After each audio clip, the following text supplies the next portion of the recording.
สนุนโดยแอปวันดีคอนเทนต์จริตไทยเพื่อคนไทยดาวน์โหลดได้แล้ววันนี้ยาแคปซูลขมิ้นชันอุ้ยอันบรรเทาอาการท้องอืดท้องเฟ้อ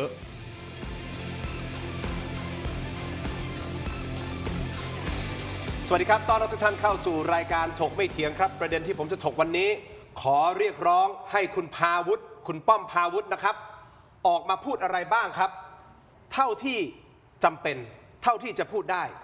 นี่ไม่ใช่การสื่อสารจากผมนะฮะแต่จากคุณไหมสิริกัญญาซึ่งท่านเป็นรองหัวหน้าพรรคประชาชนเองนะครับออกมาล่าสุดเรียกร้องให้คุณป้อมพาวุฒิออกมาพูดบ้างไม่ใช่เงียบอยู่อย่างนี้นะครับก็ออกมาชี้แจงมีข้อมูลอะไรก็ออกมาชี้แจงคุณผู้ชมครับเมื่อคุณพาวุฒิซึ่งเป็นตัวตึงจากพรรคส้มนะฮะเป็นมือตรวจสอบกลับกลายเป็นว่าเป็นผู้ที่ถูกตั้งข้อสงสัยและถูกตรวจสอบเสียเองเพราะว่าอะไรครับ DSI กลางแผงผังโยงเครือข่าย Forex เถื่อนข้ามชาติครับและที่ล่าสุดคุณผู้ชมครับที่มีการแชร์กันว่อนแหละมีคลิปหลุดโผล่เป็นพรีเซนเตอร์อีกครับคุณป้อมพาวุฒิครับจนล่าสุดนะฮะนอกเหนือจากคุณไหมสิริกัญญาเนี่ยหัวหน้าเท้งครับหัวหน้าพรรคประชาชนรีบตั้งคำถามว่านี่คือการกลั่นแกล้ง discredit ทางการเมืองใช่หรือไม่แต่ที่แซ่บสุดๆคือฝั่งของท่านนายกอนุทินชาญวีรกูลนี่ฮะคือคลิปที่ผมกำลังพูดอยู่เนี่ยที่มีการเชิญชวนเป็นลักษณะเชิญชวนนะฮะว่ามารีวิวอะว่าการเทรด Forex มันดียังไงไม่ยังไงนะฮะคุณผู้ชมแต่ที่แสบสุดๆแซ่บสุดๆนายกอนุทินออกมาปฏิเสธทันควันบอกว่าไอ้เรื่อง discredit เหรอไม่เคยคิดทำเรื่องชั่วๆแบบนั้นและยังมีสวนกลับคุณไอซ์รัชนกนะครับแบบเจ็บลึกถึงซวงด้วยโดยวลีเด็ดครับบอกว่าจะขึ้นเทศเนี่ยก็ให้ล้างเท้าให้สะอาดก่อนงานนี้ลือสะพัดไปถึงขั้นว่าอาจจะมีใบสั่งจากห้องเชือดสั่งปลดรัฐมนตรีเกรด A นะครับหากไม่สามารถที่จะทำเรื่องนี้ให้มันจบลงไม่สามารถที่จะสยบคุณไอซ์ลงได้นอกเหนือจากนี้ครับคุณผู้ชมต้องติดตามนะนอกเหนือจากนี้ยังมีประเด็นบินค่าไฟแฝงครับผมเชื่อว่าแขกรับเชิญของผมทั้งสองท่านไม่แน่ใจว่าทั้งสองท่านทราบก่อนหน้านี้หรือเปล่าเพราะคุณผู้ชมค่อนประเทศไม่รู้นะฮะว่าบินค่าไฟแฝงเนี่ยมันเนียนมากนะหมดเม็ดมาเป็น10 ปีฮะมีการยัดไส้ค่าไฟสาธารณะมูลค่ากว่า 15,000 ล้านบาทต่อปีมายัดรวมเนียนๆให้ประชาชนแบกรับภาระเพิ่มโดยไม่รู้ตัวครับอ้าวสรุปมันเป็นภาระค่าใช้จ่ายของพวกเราเหรอครับเนี่ยซึ่งไปดูเขาบอกว่าเป็นมติตั้งแต่ยุคท่านพลเอกเปรมมั้งถ้าจำไม่ผิด 2530อ่ะเอ้าตกลงยังไงท่านอนุทินตอบเรื่องนี้ด้วยนะครับเดี๋ยวมาขยายเพิ่มเติมปิดท้ายด้วยโค้งสุดท้ายครับของการเลือกตั้งผู้ว่ากทมเมื่อคุณเท่าพิภพสสกทมพรรคประชาชนออกมาแฉว่าตอนนี้เริ่มมีราคากันแล้วนะครับเริ่มมีการซื้อเสียงกันแล้วนะฮะสกเนี่ย 1,000 บาทนะครับแถมหนักสุดนะฮะมีการติดป้ายหาเสียงแจกน้ำกระท่อมฟรีด้วยนะครับจนโดนวิจารณ์สนั่นว่านี่คือการ discredit อีกหรือไม่เอาละครับการสื่อสารทางการเมืองแน่นอนคุณผู้ชมครับมีหลากหลายวิธีนะฮะและแขกรับเชิญของผมทั้งสองท่านนะครับผมเชื่อว่าเชี่ยวชาญเรื่องของการสื่อสารนะคุณผู้ชมท่านแรกครับท่านเป็นครีเอทีฟโฆษณาและนักออกแบบแคมเปญทางการเมืองนะครับคุณประกิตกอบกิจวัฒนาหรือว่าคุณแมวครับสวัสดีครับสวัสดีครับท่านผู้ชมส่วนซ้ายมือของผมนะครับอาจารย์พิเศษมหาวิทยาลัยธรรมศาสตร์ครับวิชาการสื่อสารทางการเมืองนะครับอาจารย์วรนัยวณิชกะอาจารย์โก้ครับสวัสดีครับอาจารย์โก้ครับขอบคุณทั้งสองท่านที่ให้เกียรติรายการถกไม่เถียงนะครับโอ้โหผมเอาประเด็นนี้ร้อนสุดแล้วแหละคนที่ไปตรวจสอบเขาตอนนี้กลายเป็นถูกตั้งคำถามอ่ะคุณแมวนึกออกไหมฮะคือมันกลับตลปัดเลยนะแล้วมาในช่วงจังหวะที่แบบโอ้โหเข้าได้เข้าเข็มในเรื่องของการตรวจสอบ THA Passport ปึ้งกระดานนี้เปลี่ยนเลยนะครับอย่างนี้คุณผู้ชมครับเป็นประเด็นที่คุณป้อมพาวุฒิสสบัญชีรายชื่อพรรคประชาชนนะฮะถูก DSI ออกมาเปิดเผยบอกว่าอาจจะมีส่วนเกี่ยวโยงกับเครือข่าย Forex เถื่อนนะฮะอาจจะนะเพราะจริงๆก็ยังไม่มีการแจ้งข้อหาใดทั้งสิ้นซึ่งเป็นการแถลงข่าวที่งงมากของ DSI นะครับคุณเท้งหัวหน้าพรรคประชาชนตั้งข้อสังเกตว่านี่เป็นการกลั่นแกล้งทางการเมืองหรือไม่นะครับท่านอนุทินปฏิเสธและใช้คำแรงด้วยนะครับบอกไม่เคยคิดทำเรื่องชั่วหรือเรื่องสับปรังเคแบบนั้นฟังเสียงก่อนครับเขาก็คิดเข้าไปเรื่อยนะครับถ้าผมกลั่นแกล้งเนี่ยโดนไปหลายคนแล้วนะผมไม่เคยคิดเรื่องชั่วพวกนี้นะครับแต่ไม่ใช่การดิสเครดิตทางการเมืองผมไม่ทำเรื่องสับปรังเคพันนี้หรอกเพราะว่านี่รัฐบาลคนทำผิดกฎหมายเขาก็มีเจ้าพนักงานมีอะไรที่เขาจะต้องดูแลไปเรามีหน่วยงานทั้งหลายทั้งตำรวจทั้งทหารทั้ง DSI ทั้งปปสทั้งฟอกเงินนายกไปท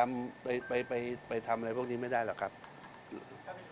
เป็นยังไงก็เป็นอย่างนั้น ก่อนไปฟังการวิเคราะห์ของแขกรับเชิญของผมทั้งสองท่านคุณผู้ชมครับอยากให้ไปดูคลิปนี้อีกหนึ่งคลิปครับเพราะว่านี่คือจุดเปลี่ยนสำคัญอีกหนึ่งจุดมีการปล่อยคลิปโปรโมทบริษัท QRS Global ในโซเชียลมีเดียคือคลิปนี้เราไปดูกันเต็มๆฮะเปิดฮะ การลงทุนส่วนหนึ่งแต่ที่มันได้มาแล้วดีมากคือเรื่องความรู้ในแง่ของเรื่องการเศรษฐกิจระดับโลกเลยทีเดียว3 เดือนมั้ง2-3 เดือนประมาณคือหนึ่งผมว่าประทับใจนะเพราะว่าหนึ่งคือทีมงานกันเองมากๆนะครับแล้วก็ซึ่งที่นี่จะมีเหมือนกับมีเขาเรียกว่าวิทยากรนะครับมีอาจารย์หลายแขนงมากเดี๋ยววันนี้ก็จะมาเรียนเรื่องการใช้ตัว PA นะครับที่มาช่วยก็ถือว่าทำให้เราได้เติมความรู้ซึ่งจริงผมเองก็เพิ่งเข้ามาในวงการนี้ไม่นานเองนะสามารถไปประยุกต์ใช้กับในแง่เรื่องการเทรดแบบอื่นได้จำเป็นมากเลยคนทำธุรกิจซึ่งบางทีเราอาจจะไม่ได้มองตรงนี้ไปนะครับฉะนั้นการเทรดอาจจะเป็นตัวเสริมที่เราได้มานอกเหนือจากการที่เราอาจจะเป็นการลงทุนส่วนหนึ่งแต่ที่มันได้มาแล้วดีมากคือเรื่องความรู้ในแง่ของเรื่องการเศรษฐกิจระดับโลกเลยทีเดียววันนี้มารับโทรศัพท์ครับก็ได้จากการเทรดไม่น่าเชื่อว่าจะได้ปกติเป็นคนที่ไม่เคยคิดจะสะสมแต้มไม่เคยไปแลกอะไรเลยแต่ครั้งนี้โอ้โหแลกได้ด้วยเว้ยเฮ้ยอันนี้เจ๋งมากเลยนะครับมีเยอะไปได้หลายรอบเลยพูดจริงไปฝรั่งเศส คุณแมวครับอาจารย์โก้ครับที่คุณพาวุฒิยังไม่กล้าขยับออกมามากมันเป็นเพราะเรื่องนี้หรือเปล่าไม่แน่ใจนะครับเพราะอาจจะเป็นจุดนี้ที่ทำให้คุณพาวุฒิรู้สึกหรือผมไปเกี่ยวข้องในส่วนไหนหรือเปล่าอันนี้ให้ความเป็นธรรมกับเขาเพราะเรายังไม่รู้ถูกต้องไหมครับแต่ถ้ามองจากภาพรวมมันเหมือนเป็นการโฆษณาชวนเชื่ออะไรหรือเปล่าพี่คุณแมวในฐานะที่เป็นนักออกแบบแคมเปญครีเอทีฟโฆษณามองคลิปนี้ยังไงครับอ๋อมันเป็นโฆษณาชวนเชื่ออยู่แล้วเพราะว่า ชัดเจน คืออย่างนี้คือต้องแยกกันก่อนคืออันเนี้ยมันเหมือนเขาเรียกลักษณะโฆษณาที่เป็นพรีเซนเตอร์ชักชวนให้คนมาเทรด ครับ ผ่านแพลตฟอร์มอันนี้ ฮะ ถูกไหมฮะ ฮะ ทีนี้ผมคิดว่าเราต้องตั้งหลักก่อนว่า ตอนที่ทำโฆษณาชิ้นเนี้ยคือเรื่องของการชักชวนเนี่ยมันผิดกฎหมายหรือไม่อันนี้เรื่องแรกนะครับ เพราะว่าจริงๆปัจจุบันเนี่ยเราจะเห็นไอ้คลิปชักชวนอย่างเงี้ยเต็ม เยอะ แพลตฟอร์มไปหมด ทีนี้เขาชักชวนเสร็จแล้วเนี่ยมันเขาเรียกมีผู้เสียหายอะไรจากการชักชวนเนี้ยผมคิดว่าอันนี้เป็นเรื่องของเขาเรียกนะต้องไปตรวจสอบ แต่ว่าแน่นอนมันอันเนี้ยชิ้นเนี้ยจัดว่าเป็นโฆษณาเชิญชวนหรือชักชวนให้คนมาลงทุนกับแพลตฟอร์มนี้แต่ว่าเรื่องความผิดของการเป็นพรีเซนเตอร์เนี่ยผมคิดว่าต้องไปดูข้อกฎหมายอีกทีว่าไอการโฆษณาบนโซเชียลเนี่ยปัจจุบันเนี่ยอันนี้พูดตรงว่ามันไม่เหมือนกับการโฆษณาบน traditional TV นะคือ traditional TV เนี่ยการที่คุณจะมาทำโฆษณาชักชวนอะไรเนี่ยคุณต้องไปผ่านกบวต้องไปผ่านอะไรอีกหลายเรื่อง ครับ แต่ว่าบนโซเชียลเนี่ยมันเป็นอะไรที่มันฟรีก็เลยไม่แน่ใจว่าการโฆษณาผ่านโซเชียลเนี่ยมันมีข้อกฎหมายครอบคลุมกันไปถึงไหนคือพูดง่ายๆว่าเวลาคุณโฆษณาผ่านโซเชียลอะพวกเนี้ยเรายังไม่รู้เลยว่าหน่วยงานไหนเป็นหน่วยงานที่กำกับเรามีเขาเรียกนะข้อบัญญัติในการเขาเรียกนะเฮ้ยคุณห้ามพูดเรื่องนี้ห้ามมีลักษณะโฆษณาแฝงอย่างนี้ถ้าเราเห็นลักษณะของการเชิญชวนเนี่ยเมื่อก่อนเช่นสมมุติว่าคุณจะไปชักชวนให้คนมาลงทุนเรื่องพันธบัตรแล้วกันครับ คุณยังต้องมีข้อความกำกับเลยนะการลงทุนมีความเสี่ยง ผู้ลงทุนควรศึกษาข้อมูลการตัดสินใจลงทุน คือแต่ทีเนี้ยพอปัจจุบันเนี้ยเท่าที่ผมดูในโซเชียล มันไร้ขอบเขต มันไร้ขอบเขตมันไม่มีการเตือน แล้วก็การที่คุณจะยื่นไอ้เขาเรียกอะไรนะไอ้ชิ้นงานชิ้นเนี้ยผ่านองค์กรที่กำกับผมว่าไม่มี โอเค คืออันนี้ประเด็นแรกก่อนนะครับ แต่แน่ๆภาพนี้ออกมาไม่ดีต่อคุณพาวุฒิแน่นอนนะตอนนี้ แน่นอนมันเป็นภาพที่เสีย เพราะว่าผมคิดว่าอย่างนี้นะคือการที่คุณก้าวเท้ามาสู่เรื่องของการเมือง แล้วเขาเรียกคุณมาเล่นบทบาทของการตรวจสอบด้วยเนี่ยจริงๆ คุณก็ต้องเขาเรียกนะคลีนระดับหนึ่งนะว่าตัวเองแน่ใจว่าไม่ไปเกี่ยวข้องกับสิ่งที่ผิดกฎหมายนะครับเพราะผมว่าอันนี้เป็นประเด็นที่ใหญ่อยู่เดี๋ยวมีข้อมูลเพิ่มเติมเกี่ยวกับ QRS Global นะครับที่มาโปรโมทตรงนี้นะฮะคุณผู้ชมครับซึ่งข้อมูลน่าตกใจนะฮะแต่อาจารย์ก็อย่างเงี้ยเขากำลังบอกว่านี่คือการ discredit ทางการเมืองแบบชัดเจนเลยอาจารย์ก็มองไง คือไม่มีอะไรที่ไม่มีการเมืองแอบแฝง ตรงเกิน โดยเฉพาะจังหวะและเวลา แต่ก็ไม่ได้หมายความว่า มีการเมืองแอบแฝงและมันไม่ใช่เรื่องของ ครับ ความเป็นจริง เราต้องตั้งหลักกันก่อนนะครับ เราจะไม่เข้าข้างสีน้ำเงิน เราจะไม่เข้าข้างสีส้ม มีข้างเดียวที่เราจะเข้านั่นก็คือความถูกต้องความโปร่งใสความเป็นธรรม เพราะฉะนั้น Thailand AI Passport ข้อพิรุธอะไรผิดตรงไหนก็จัดการให้เต็มที่ ครับ นั่นคือประเด็นหนึ่งอีกประเด็นหนึ่งก็คือข้อกล่าวหานะครับหรือว่าข้อสงสัย ข้อสงสัยยังไม่กล่าว ยังไม่กล่าวหาด้วยซ้ำไป เขาสงสัย เขาสงสัย อยากให้คุณพาวุฒิเข้าไปเจอ DSI แล้วให้ข้อมูล ครับ ซึ่งมันประหลาดมากแต่ anyway นี่ไงคือการเมืองแล้วใช่ไหมครับ แทนที่จะเป็นผู้ต้องหา แทนที่จะมีหมายจับ แทน ไม่มี ที่จะไปจับแล้วมาตั้งโต๊ะแถลงข่าวไม่มีอะไรทั้งนั้น มาตั้งโต๊ะแถลงทั้งที่ไม่ได้มีหมายไม่ได้มีอะไรแต่ สงสัย มีผู้สงสัย แค่นี้ก็การเมืองแล้ว แต่ถึงกว่านั้นก็เถอะแค่นี้ก็การเมืองแล้วความเป็นจริงคืออะไรนะครับทางด้านสื่อสารทางการเมืองนะครับกฎหมายก็ว่ากันไป สื่อสารทางการเมืองคุณต้องบริหารความเชื่อมั่น ความไว้วางใจของประชาชน และในขณะที่ประชาชนนั้นมุ่งตรงหันป้าด Thailand AI Passport ประชาชนก็หันมาสนใจเรื่อง Forex แทนนะครับแล้วก็นับวันยิ่งผ่านไปยิ่งคุณพาวุฒิยิ่งเงียบ เท่าที่รู้โพสต์ Facebook มาแค่ 2 ครั้ง หลังจากมีเรื่องนอกนั้นเงียบเราก็เห็นเรื่องที่ถูกขุดขึ้นมาเรื่อยๆจนกระทั่งแม้กระทั่งคุณสิริกัญญาเองต้องเรียกร้องให้ออกมาพูดนะครับเพราะฉะนั้นมันหมายความว่าอะไร มันหมายความว่าคุณพาวุฒิครับ หากเรื่องนี้ไม่จริง หากนี่คือการปรักปรำคุณต้องรีบออกมา คุณต้องรีบออกมา ถึงแม้ไม่มีใครเรียก คุณไปเรียกเลย คุณไปเดินเข้าไปหน้า DSI เลยแล้วบอก DSI ผมอยู่นี่แล้ว ผมมีหลักฐานทุกอย่าง อาจารย์โก้มองว่าเขาควรออกมาพูด เขาควรออกมาพูด อันนี้ ควรจะ ให้ความเป็นธรรมนิดนึง อาจจะเป็นทนาย แนะนำว่าอย่าเพิ่งพูด ซึ่งในแง่กฎหมายอันนั้น make sense ใจเย็น อ่าฮะ ๆ ให้ DSI เปิดไพ่มาให้หมดก่อน ใน อาจ แง่ จะร ก อ ฎหมาย อาจจะรอ ในแง่กฎหมายไม่ว่ากันนั่นคือแง่กฎหมาย แต่ ครับ ทีนี้เรามองในแง่การเมืองนะครับ บริหารความเชื่อมั่นของประชาชนเป็นสิ่งที่สำคัญอย่างมาก บริหาร narrative เพราะณตอนนี้ narrative story เนี่ยจาก Thailand AI Passport มันกลายมาเป็น Forex แล้วนะครับถ้าสมมุติว่าคุณออกมาอย่างรวดเร็ว คุณเปิดเผยทุกสิ่งทุกอย่าง และทุกสิ่งทุกอย่างนั้นคุณบริสุทธิ์แน่ชัดเป็นที่ประจักษ์ story มันก็จะกลับไป TH Thailand AI Passport แต่ถ้าคุณไม่ออกคุณปล่อยไปเรื่อยๆ ผิดถูกไม่ทราบ สิ่งที่เห็นหลายวันที่ผ่านมาทุกช่องที่เล่นไม่ได้เล่น Thailand AI Passport แล้ว แต่ มาเล่น Forex narrative มาตรงนี้ แสดงว่าถ้ามีการเมืองแฝง ครับ ก็สำเร็จ อาจารย์โก้มองว่าควรจะออกมาพูด คุณแมวมอง อ๋อ พี่ แน่ แมวน อนครับ พี่แมวมองว่า คือ เขาควรจะออกมาพูดไหม คือเขาควรจะออกมาพูด แล้วผมคิดว่าจริงๆในพรรคประชาชนเองเนี่ยควรจะต้องไปคุยกันด้วยซ้ำไป คือผมคิดว่าโอเคผมเห็นด้วยกับอาจารย์คือยังไงอะมันเป็นการเมืองแน่ๆแต่ผมคิดว่าวิธีพูดของคุณเท้งเนี่ยผมคิดว่าเขาเรียกนะเช่นการพูดประโยคว่าเฮ้ยมันเป็นการดิสเครดิตกันเนี่ยผมคิดว่าพูดเร็วไป คือควรจะไปสอบเขาเรียกอะไรนะไปตรวจสอบเรื่องข้อเท็จจริงก่อนภายในพรรคแล้วผมคิดว่าไอ้กระบวนการสื่อสารเหล่านี้คือมันพอเขาเรียกนะการที่คุณไปพูดว่าเฮ้ยเนี่ยเป็นการเครดิตของฝั่งรัฐบาล ครับ จะจริงหรือไม่ก็ตามเนี่ยแต่ผมคิดว่าประชาชนก็จะรู้สึกว่าเฮ้ยผลสุดท้ายแล้วคุณก็ไม่เข้าไปตรวจสอบข้างในกันเองก่อนว่าเอ้ยเรื่องนี้มันความจริงเท็จมันเป็นยังไง เพื่อที่จะนำมาสู่เขาเลยกนะการสื่อสารที่ถูกต้องกับประชาชนอย่าผมเลยยังมองว่าคุณเทคเองก็ปฏิเสธเร็วไป ผมคิดว่าพูดประมาณคุณไหมเนี่ยกำลังดีคือหมายถึงว่า เช่นให้คุณพาวุฒิออกมาเรื่องของการชี้แจงหรืออะไรเงี้ยผมคิดว่าอันเนี้ยเป็นสิ่งที่ผมคิดว่าพรรคประชาชนเองควรจะต้องทำต้องสื่อสาร งั้นในมุมของเรียกอาจารย์แล้วกันนะอาจารย์แมวคิดว่าคุณไหมที่ออกมาเดินอย่างเงี้ยมันสะท้อนอะไรครับที่ออกมาบอกเรียกร้องผ่าน เข้าใจว่าน่าจะเป็นของพี่ยุทธมั้งเพจของพี่ยุทธใช่ไหมที่รายงานเรื่องเนี้ย ใช่ครับ คุณไหมให้สัมภาษณ์เมื่อประมาณชั่วโมงที่แล้วเองมั้งบอกเฮ้ยออกมาพูด คือ มุก คือ นี้ อย่า สะ ง ท้อนอะไร อย่างที่อาจารย์โก้พูดนะครับคือตั้งแต่เกิดเหตุการณ์นี้มา2-3 วันเนี่ยบอกว่าคุณพาวุฒิเงียบไป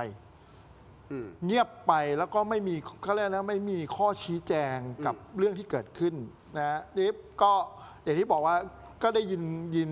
ยินว่าคุณพาวุฒิเองเนี่ยก็พูดว่าเฮ้ยตอนช่วงเนี้ยเขาจะรอเขาเรียกนะคำกล่าวหาจากของ DSI ก่อน จนกว่าเขาเรียกให้เรียบร้อยแล้วเขาถึงจะชี้แจง แต่ผมคิดว่าอาจจะ too late ไป อาจจะสายไป โหสะ อาจจะสายไป เพราะว่าผมคิดว่าคืออย่างวันนี้สิ่งที่มันเปิดเผยมาแต่ละชิ้นเนี่ยผมคิดว่ามันต้องการคำตอบเยอะ อันนี้ damage หนักเลยใช่ไหม ใช่ damage ถ้าในมุมของ creative ที่ดูโฆษณาออกแบบแคมเปญการเมืองนี่ damage เลย ก็มันก็ทำให้พระก็เรียกนะคุณมีจุดอ่อนในตัวเอง ที่เขาเรียกว่ามีบาดแผลคือผมคิดว่าสิ่งที่เขาสร้างมากับคุณป้อมพาวุฒิเนี่ยผมว่าเป็นนักธุรกิจที่มีความโปร่งใสมีความคิดที่ก้าวหน้าและอยากผลักดันอุตสาหกรรมไอทีของประเทศที่พอของคุณเขาเรียกนะมีภาพที่มันไปเกี่ยวข้องกับเรื่องนี้ผมคิดว่ามันทำให้เกิดข้อสงสัยเยอะ ถูกครับซึ่งต้องให้ความเป็นธรรมคุณพาวุฒิเพราะตอนนี้คุณพาวุฒิยังไม่ได้ออกมาพูดเราก็ไม่รู้ว่าข้อเท็จจริงคืออะไร แต่ที่แน่ๆอาจจะเกี่ยวข้องในเรื่องของไปทำpayment gateway หรือเปล่าหรือเปล่าแล้วมีพวกนี้มาใช้บริการเขาหรือเปล่าก็ให้ความเป็นธรรมเขาจะไปรู้ได้ไงว่าไอ้พวกนี้มาใช้ยังไงอันนี้ผมไม่รู้ไม่ได้พูดแทนแต่แน่นอนตอนนี้มีการเรียกร้องจากพรรคเองคุณหมายศิริกัญญาแต่ผมเห็นด้วยกับอาจารย์โก้เมื่อกี้นะครับคือจริงๆแต่ผมว่าคิดว่าเรื่องนี้ก็จะไม่ไปลดทอนเรื่องของ Thailand Passport แต่ AI Passport คือเป็นคนละเรื่องกันแต่ว่าโอเคไอ้จังหวะที่มันเกิดขึ้นเรื่องของไทย AI Passport แล้วก็มาเรื่องของ DSI แล้วก็มาเรื่องของคุณพาวุฒิเนี่ยคือจริงๆมันก็ปฏิเสธไม่ได้หรอกว่ามัน ถูกออกแบบมาไหมนักออกแบบแคมเปญทางการเมืองมันเป็นการเมืองอยู่แล้ว ขอเสริมนิดนึงนะครับคือการที่คุณสุริกัญญาออกมาเรียกร้องมันหมายความว่าสิ่งที่เกิดขึ้นน่ะมันสะท้อนไปถึงภาพพจน์ของพรรคและภาพพจน์ของพรรคประชาชนคืออะไร อย่างน้อยที่สุดภาพพจน์ที่เขาอยากจะผลักดันออกสู่สังคมนั่นก็คือข่าวสะอาดโปร่งใสไม่มีข่าวบริสุทธิ์บนโลกใบนี้แต่อย่างน้อยโปร่งใสนะครับมีธรรมาภิบาลต่างๆนานาแต่สิ่งที่เกิดขึ้นมันตั้งเครื่องหมายคำถามมันอาจจะลดทอนความเชื่อมั่นและอะไรกำลังจะเกิดขึ้นอาทิตย์หน้าเลือกตั้งเลือกตั้งและเลือกตั้งผู้ว่าเลือกตั้งสกนี่ทางพรรคสีส้มอาศัยอะไรสำคัญสุดแบรนดิ้งของพรรคแบรนดิ้งของพรรคสำคัญแบรนดิ้งของพรรคที่จะทำให้ประชาชนไปที่คูหาแล้วเลือกพรรคนี้สกจากพรรคนี้หรือแคนดิเดตผู้ว่าจากพรรคนี้เพราะว่าเขาเชื่อมั่นในแบรนด์ณตอนนี้แบรนด์กำลังดูไม่ดีเพราะฉะนั้นต้องรีบจัดการอะไรสักอย่างและมีข้อมูลที่น่าตกใจพีคไปกว่านั้นก็คือผู้บริหารของบริษัท QRS Global ในไทยนะครับดันไปโพสต์ผ่าน Facebook ไฮไลท์คือช็อกครับก็คือเขาโพสต์บอกว่าโบรกเกอร์ Forex ในไทยไม่มีเจ้าไหนได้รับใบรับรองอยู่แล้วค่ะเฮ้ยนั่นหมายความว่าที่มีอยู่ผิดกฎหมายทั้งหมดเหรอรวมถึงที่คุณป้อมพาวุฒิไปโฆษณาให้นี่คือผิดกฎหมายใช่หรือไม่พักกันสักครู่คุณผู้ชมครับเดี๋ยวช่วงหน้ากลับมาติดตามกันต่อนะครับรวมถึง THAI Passport ตกลงคือพอเรื่องนี้มาปุ๊บเรื่องนี้เงียบไปทั้งสองท่านคิดว่าเขายังจะเดินโครงการต่อหรือไม่พักสักครู่ครับ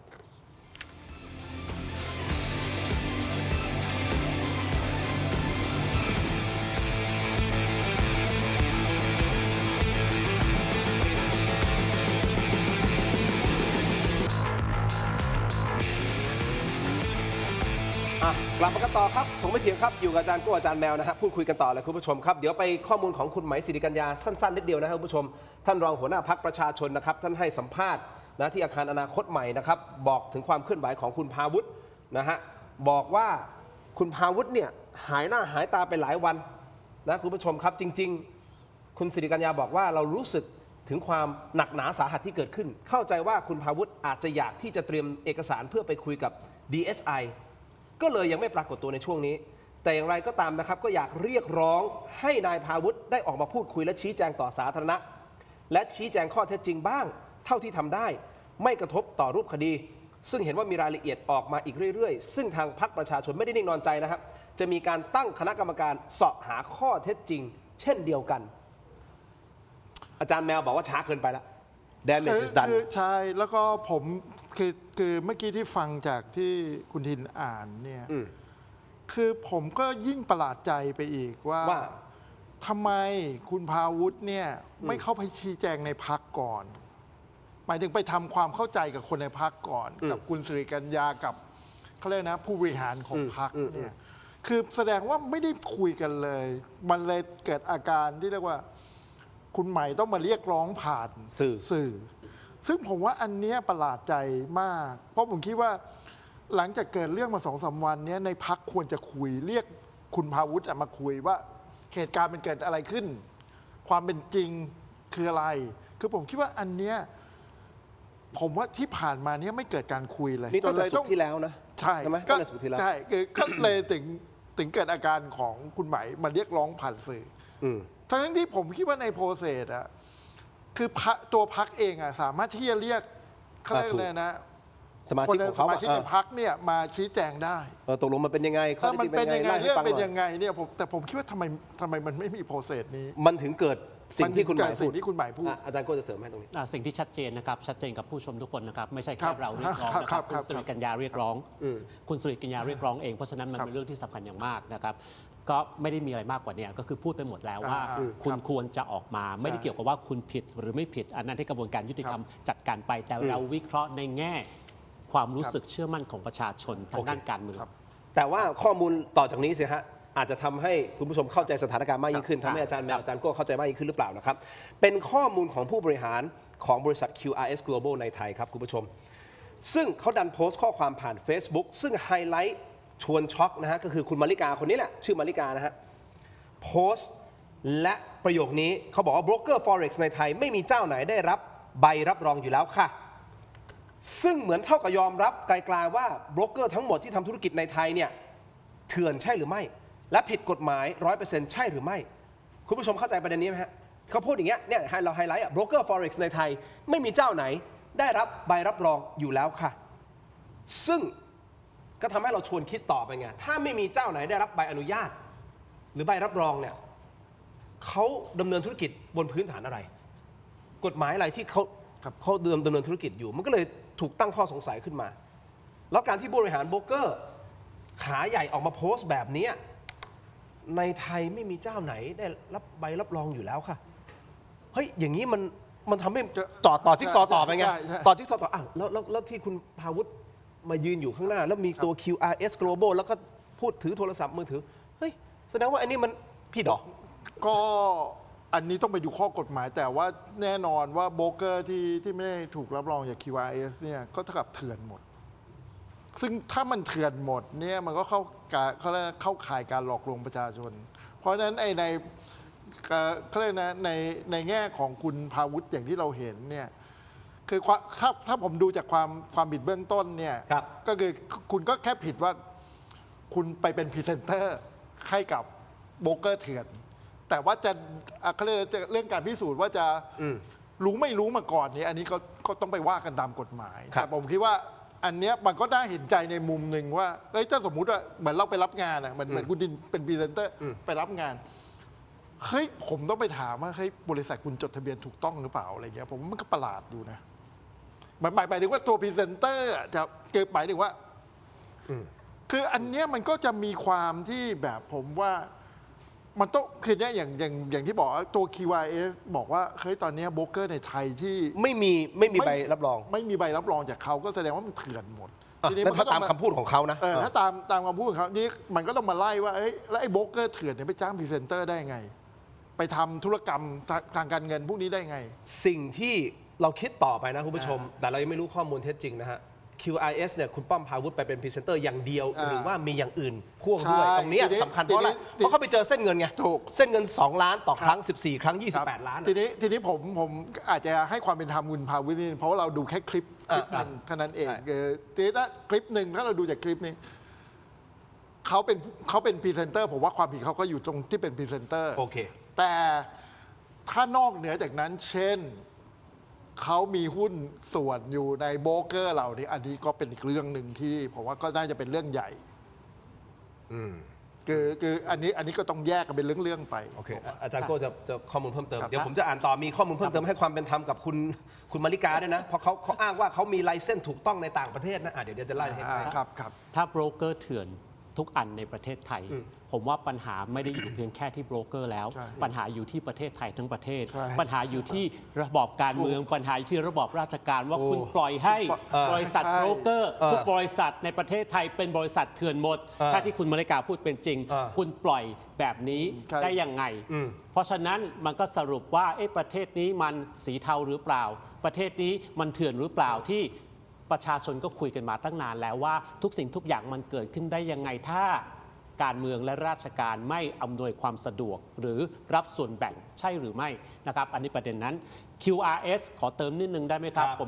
มดูข่าวเมื่อเช้า ฮะ ได้ข้อมูลจากรายการที่เดือนหน้าก็จะไม่ได้ออกอากาศอีกต่อไปแล้ว เดี๋ยวมีข้อมูลเพิ่มอาจารย์พูดก่อน อาจจะซ้ำกันก็ได้ ไม่รู้ว่าซ้ำกันแบบ สำคัญอยู่แล้ว ซ้ำกันอยู่แล้ว รายการพี่หมาแก่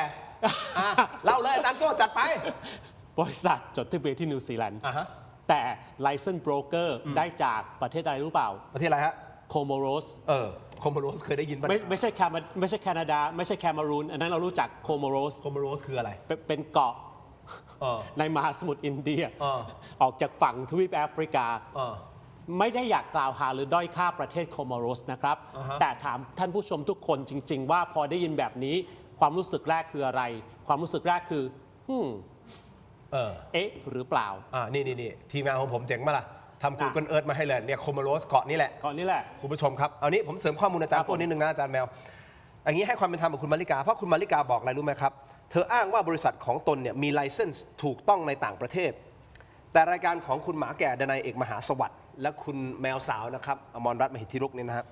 สืบค้นลึกเข้าไปในเว็บไซต์ของ QRS Global นี่เว็บไซต์ของเขาไปพบข้อมูลชวนฉงนฮะบอกว่าบริษัทระบุว่าจดทะเบียนตั้งอยู่ที่นิวซีแลนด์แต่กลับไปขอใบอนุญาตประกอบธุรกิจการเงินและการลงทุนที่สหภาพโคโมโรสที่อาจารย์โก้พูดไปซึ่งเป็นหมู่เกาะเล็กๆมีเพียง3เกาะตั้งอยู่ทางตะวันออกเฉียงใต้ของทวีปแอฟริกาในมหาสมุทรอินเดียซึ่งในวงการการเงินก็อาจจะรู้ดีนะฮะว่าประเทศหมู่เกาะเหล่านี้เนี่ย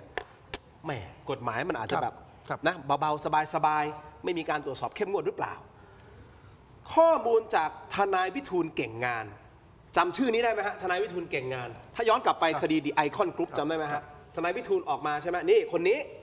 เคยโฟนอินในรายการผมไม่เถียงด้วยทนายวิทูลออกมาพูดและให้สัมภาษณ์ในรายการพี่หมาแก่ด้วยเขาพาเหยื่อของโบรกเกอร์นี้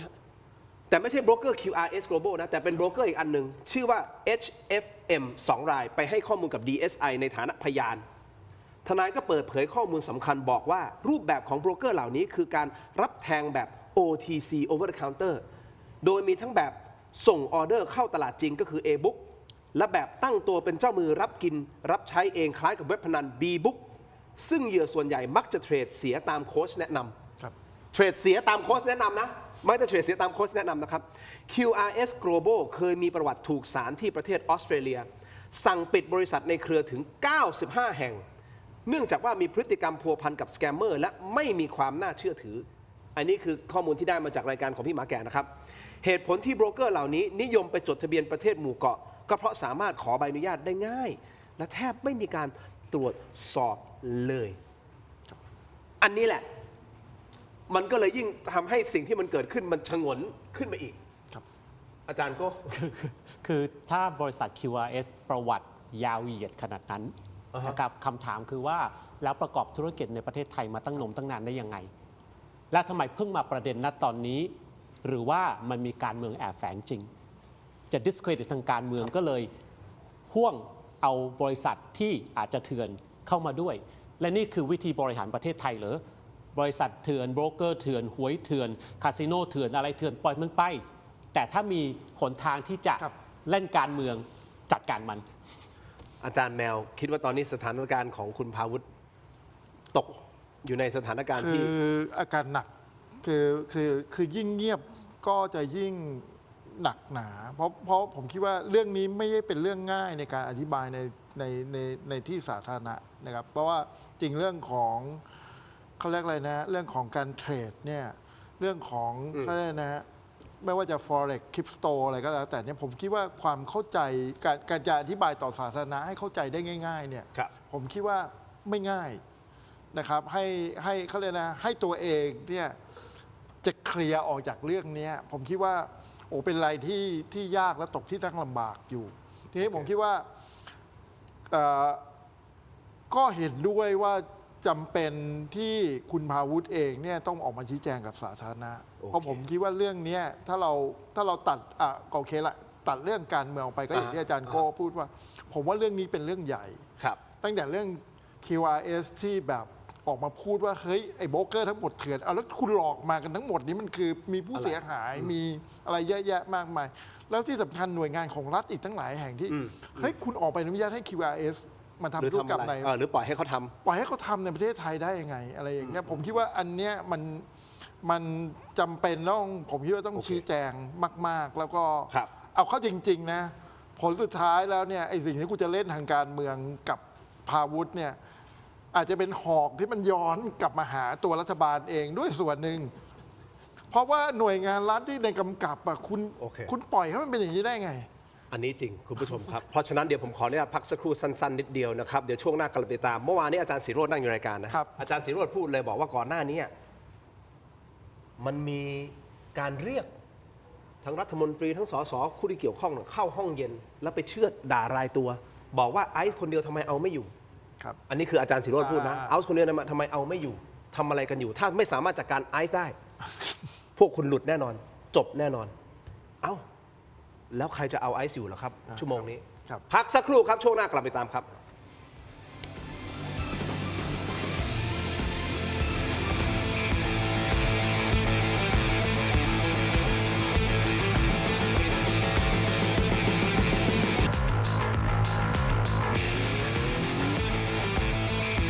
กลับมากันต่อนะครับคุณผู้ชมครับอยู่กับอาจารย์โก้อาจารย์แมวนะฮะอย่างนี้นะครับเรื่องของคุณพาวุฒินี่คือหนึ่งเรื่องอันนั้นก็ต้องว่าไปตามกระบวนการนะครับแต่อีกเรื่องหนึ่งก็คือไม่ลืมต้องลืมไม่ได้ด้วยก็คือ THAI passport ถูกต้องครับ เพราะจริงๆสองเรื่องนี้มันโยงกันนะครับ เกี่ยวกัน ก็ตั้งแต่ที่ต้นรายการทั้งสองท่านพูดชัดเจนแล้วมันแยกเรื่องกันนะครับคราวนี้กลับมาที่ THAI passport คุณผู้ชมครับปรากฏว่าคุณไอซ์รัชนกที่ทุกท่านทราบแล้วเมื่อวานนี้ผมนำเสนอไปแล้วก็มีการโพสต์รัวๆตั้งแต่ช่วงเช้าโพสต์รัวๆมาเลยนะครับว่าเนี่ยมาช่วยกันโหวตหน่อยมาช่วยกันโหวตหน่อยว่าใครที่อุ้มนะฮะคุณชัยชนกนะแล้วคล้ายๆแบบเสียดสีอะเสียดสีท้าทายนะสสพรรคภูมิใจไทยใช่หรือไม่ ทั้งคนที่มีตำแหน่งและไม่มีตำแหน่งบอกให้รีบออกมาทำผลงานปกป้อง และโอ้คุณชัยชนกรัฐมนตรีดีอาจารย์ก็มองว่านี่คือการสื่อสารยังไงของ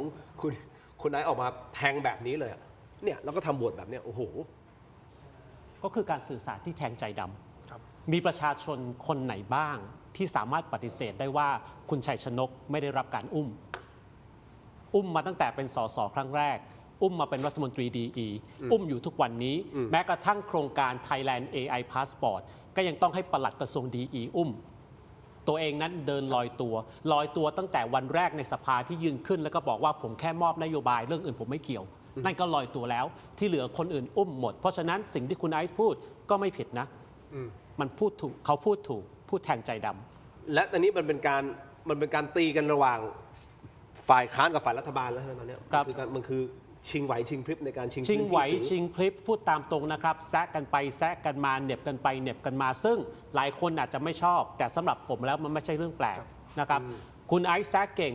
นายกวันไลเนอร์วลีเด็ด แต่ละไลน์แต่ละอันเนี่ยก็เก่งเหมือนกันนะครับ เรื่องแซะมันคืออะไรแซะมันก็คือ eat push มันก็คือแดกดันแดกดันมันคืออะไรมันก็คือซาคาซัมคืออะไรซาคาซัมมันเป็นศิลปะ มันเป็นการบันเทิงที่แม้กระทั่งสภาในอังกฤษ เขาก็ซัดกันเละมันเป็นเรื่องธรรมดาในการเมืองอย่างมาก เพราะฉะนั้นแซะกันไปเถอะเหน็บกันไปเถอะประชาชนบันเทิง แต่นอกเหนือจากนั้นต้องมีสาระด้วย และสาระที่ชัดที่เห็นที่สุดก็คือ 1. ข้อพิรุธต่างๆ นานาใน Thailand AI Passport 2. การที่องคาพยพทั้งหมดทั้งปวงนั้นอุ้มคุณชัยชนกชิดชอบนะครับนั่นคือสาระของฝั่งนี้ สาระอีกฝั่งหนึ่งก็คือเรื่อง Forex นี่แหละนะครับเพราะฉะนั้นบันเทิงไปศิลปะไปแต่ความเป็นจริงต้องปรากฏเราต้องตามหาให้เจอ อันนี้คือเป็นเรื่องปกติแล้ว ครับ เรื่องการเมือง ใช่ ฝ่ายค้าน ใช่ ฝ่ายรัฐบาล ครับ เขาจะแซะกันไปแซะกันมาอย่างนี้ถูกต้องไหมครับ แต่ที่ผมชวนมองอย่างนี้นะครับ ฮะ คือเอาเข้าจริงๆเนี่ยไอ้โครงการเนี้ยไอ้ Thailand AI Passport เนี่ยคือผมคิดว่าคือไอ้เขาเรียกนะปรากฏการณ์ทางสังคมอ่ะผมว่าคนโดยส่วนใหญ่อะรู้สึกว่าโครงการเนี้ยมันมีเงื่อนงำแล้วมันเขาเรียกอะไรนะ มันเป็นการเขาเรียกนะมีความช่อฉนมีความที่จะมีโอกาสที่จะทุจริต เขารู้สึกอย่างนั้น คนส่วนใหญ่เนี่ยรู้สึกอย่างนี้นะครับ ทีนี้คือคำถามคือว่าเราตัดเรื่องไอ้ก็เลยกนะ จะไอซ์ไม่ไอซ์อ่ะข้อเท็จจริงของมันคือว่าถ้ารัฐบาลยังจะเดินหน้าต่อ ครับ โครงการนี้ผมว่ามันเป็นจุดอ่อนมากๆของรัฐบาล คิดว่าเป็นอย่างนั้น เป็นอย่างนั้น ทีนี้การที่ได้คุณไอซ์มาทำเรื่องนี้ผมว่ามันถูกฝาถูกตัว เพราะว่าหนึ่งคือผมคิดว่าคุณไอซ์เองก็มีประสบการณ์จากเรื่องของการเขาเรียกไปตรวจสอบเรื่องทุจริตหรือเรื่องแม้กระทั่งการเอารัดเอาเปรียบในเรื่องของประกันสังคมเรื่องของอะไรพวกนี้เนี่ยผมคิดว่าไอ้อันเนี้ยมันก็เป็นตัวตนการสร้างภาพลักษณ์ของไอซ์นี่ผมคิดว่าการที่ไอซ์มาจับเรื่องนี้ก็ถูกฝาถูกฝังแล้วผมคิดว่ามันก็เป็นถ้าคือถ้าเราตัดอะไรออกไป มันก็ถูกแล้วที่มันต้องเป็นหน้าที่ของฝ่ายค้านที่เขาต้องไปตรวจสอบเรื่องนี้แทนประชาชน แต่เล่นแบบว่าเหน็บแนมอย่างนี้เลยนะ อันนี้เขาเสียดสีป่ะ ทีนี้ เสียดสีเลยป่ะ ทีนี้เสียดสีเนี่ยผมว่ามันเป็นสไตล์ของไอซ์จริงๆหลายๆครั้งเราก็พูดเนาะว่าเฮ้ยจริงๆเนี่ยไอซ์อ่ะถ้าลดการเสียดสีลงชิปตัวเองไปเป็นนักการเมืองที่มันโตขึ้นเนี่ยผมคิดว่ามันไอสิ่งที่เขานำเสนอมันจะยิ่ง มันจะมี หนักแน่น แล้วก็มีความน่าเชื่อถือกว่านี้ แต่ผมคิดว่าไอ้เรื่องการเสียดสีอะนี่พูดตรงนะคือเรามาสู่การเมืองในโลกของโซเชียลแล้วเนี่ยไอเขาเรียกนะไอการพูดอะไรอะการแลกหมัดคนละหมัดอะนายกก็พูดใช่ไหม มันก็เป็น นายก มันก็เป็นปกติ แต่ผมคิดว่าไอ้เรื่องเนี้ยผมไม่ได้มองอะไรเป็นสาระมากคือสาระคือว่าเฮ้ยผลสุดท้ายแล้วคุณต้องไม่หนีการตรวจสอบ โอเค ถูกไหมยืนอยู่บนข้อเท็จจริงที่มันควรจะเป็น ขออนุญาตทั้งสองท่านนะคุณผู้ชมครับเราเปิดคลิปของอาจารย์ศิโรจน์นิดนึงได้ไหมสั้นๆนิดนึงอาจารย์ศิโรจน์พูดในรายการเมื่อวานนี้นะครับมาฟังนิดนึงครับ อาทิตย์ที่แล้วเนี่ยนะครับประมาณปลายสัปดาห์ ครับอาจารย์ นะครับมันมีการเปิดห้อง ฮะ นะครับของบุคคลสำคัญทางการเมือง 2 คนนะครับแล้วก็เรียกสสกับรัฐมนตรีของพรรคการเมืองไปชี้หน้าด่านะครับว่าพวกมึงมีกันตั้งหลายคน มีทั้งสสมีทั้งรัฐมนตรีมีทั้งกรรมาธิการ มึงปล่อยให้คนคนเดียวเล่นงานเราขนาดนี้ได้ยังไง มึง แล้ว ป ก็ ล่อยให้ บก คน ว่า คนเดียวเล่นงานได้ยังไง เปิดห้องเย็นแบบนี้อาจารย์ทั้งสองท่านคิดเห็นยังไงว่ามีเท็จจริงแค่ไหนยังไงคุณผู้ชมครับเดี๋ยวไปต่อกันในออนไลน์สแกน QR Code ครับเทเลดิจิทัลใน YouTube Facebook ถกไม่เถียงครับเดี๋ยวไปวิเคราะห์กันต่อเพิ่มเติมรวมถึงบินค่าไฟแฝงที่เราจ่ายค่าไฟให้สาธารณะมาเป็น10 ปีเอ้าทำไมเราต้องจ่ายเจอกันในออนไลน์ครับขอบคุณครับอาจารย์ทั้งสองท่านครับขอบคุณในทีวีก่อนนะฮะเจอกันในออนไลน์ถกไม่เถียงครับสวัสดีครับ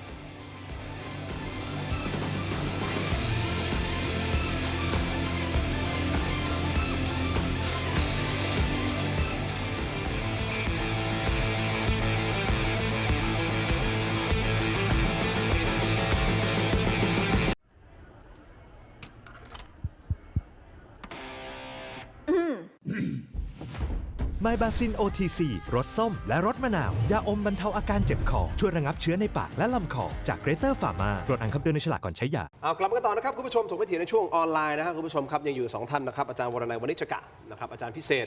มหาวิทยาลัยธรรมศาสตร์นักวิชาการสื่อสารทางการเมืองนะครับอาจารย์โก้รวมถึงคุณประกิต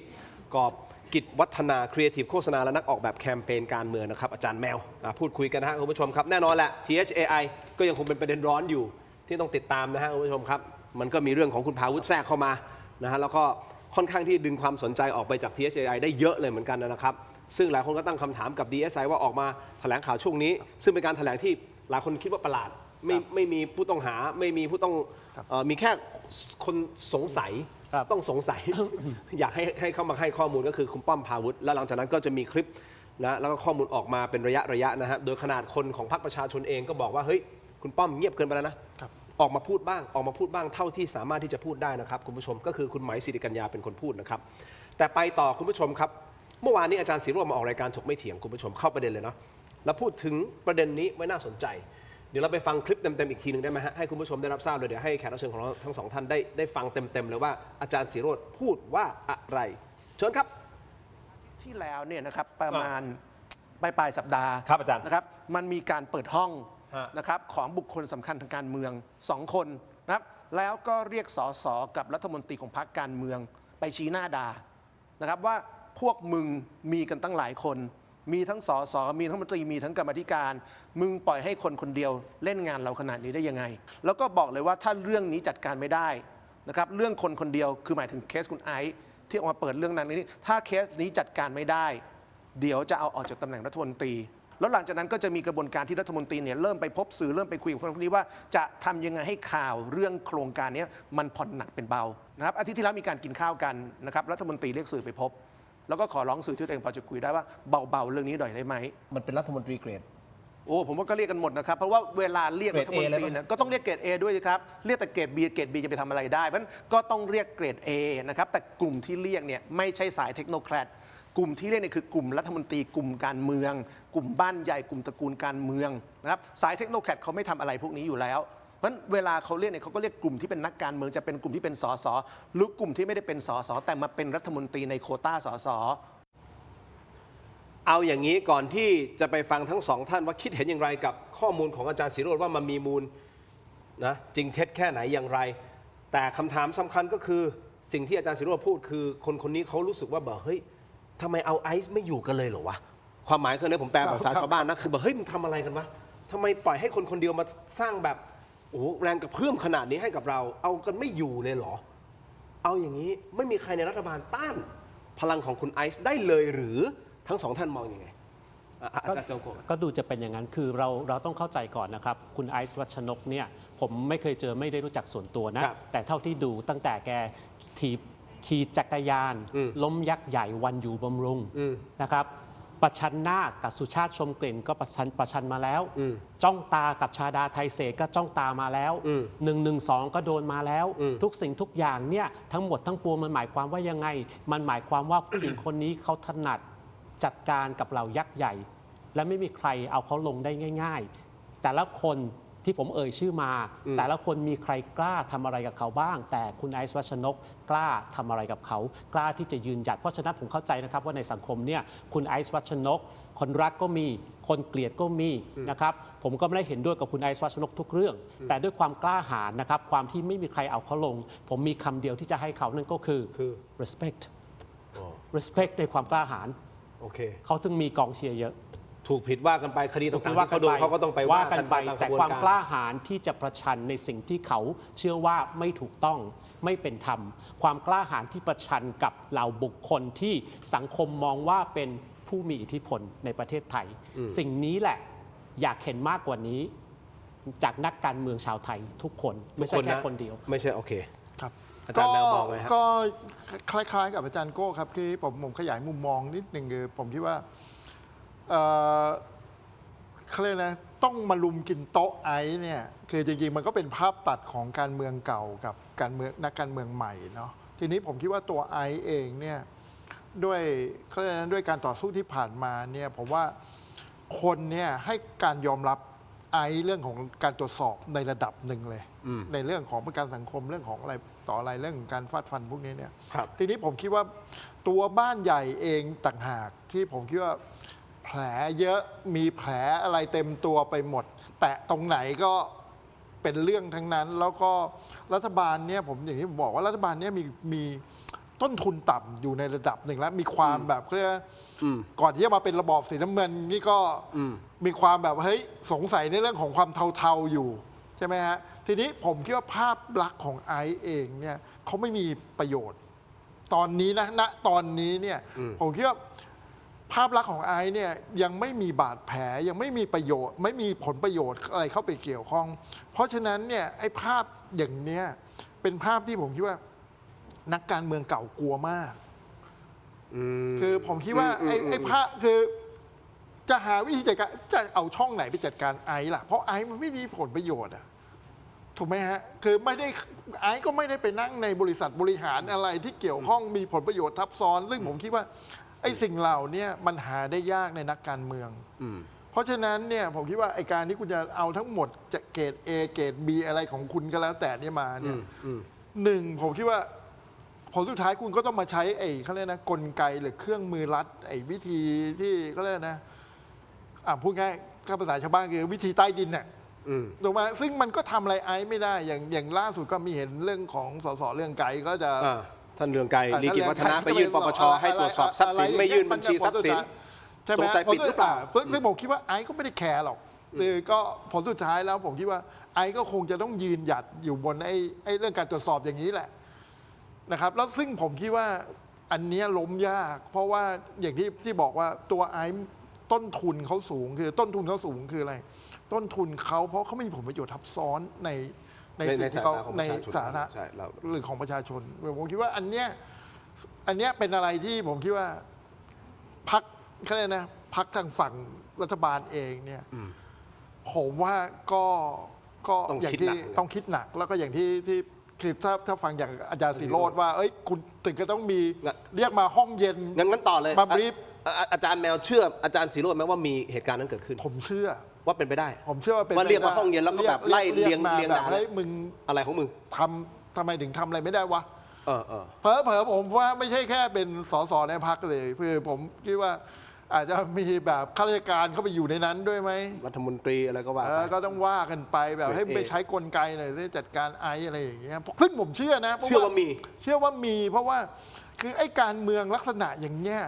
จริงๆไม่ได้เกิดขึ้นเป็นครั้งแรก คือมันจริงๆเขาก็ใช้วิธีการอย่างนี้มาตั้งแต่ในอดีตแล้ว ไม่ใช่แค่เฉพาะประเทศไทยด้วยนะอาจารย์ ถูก คือต่างประเทศมันก็มีกันอย่างเงี้ย มันก็มี ไอ้ที่แบบอย่างเงี้ยอยู่ คือผมไม่ทราบว่าจริงหรือไม่จริงนะครับ แต่สิ่งที่ผมเห็นกับตาตัวเองก็คือทั้งวันนี้ทั้งเมื่อวานเนี่ยแค่ข่าวในฟีดของ X เนี่ยมีแต่บรรดานักการเมืองจากฝั่งหนึ่งออกมาถล่มไอซ์วัชนก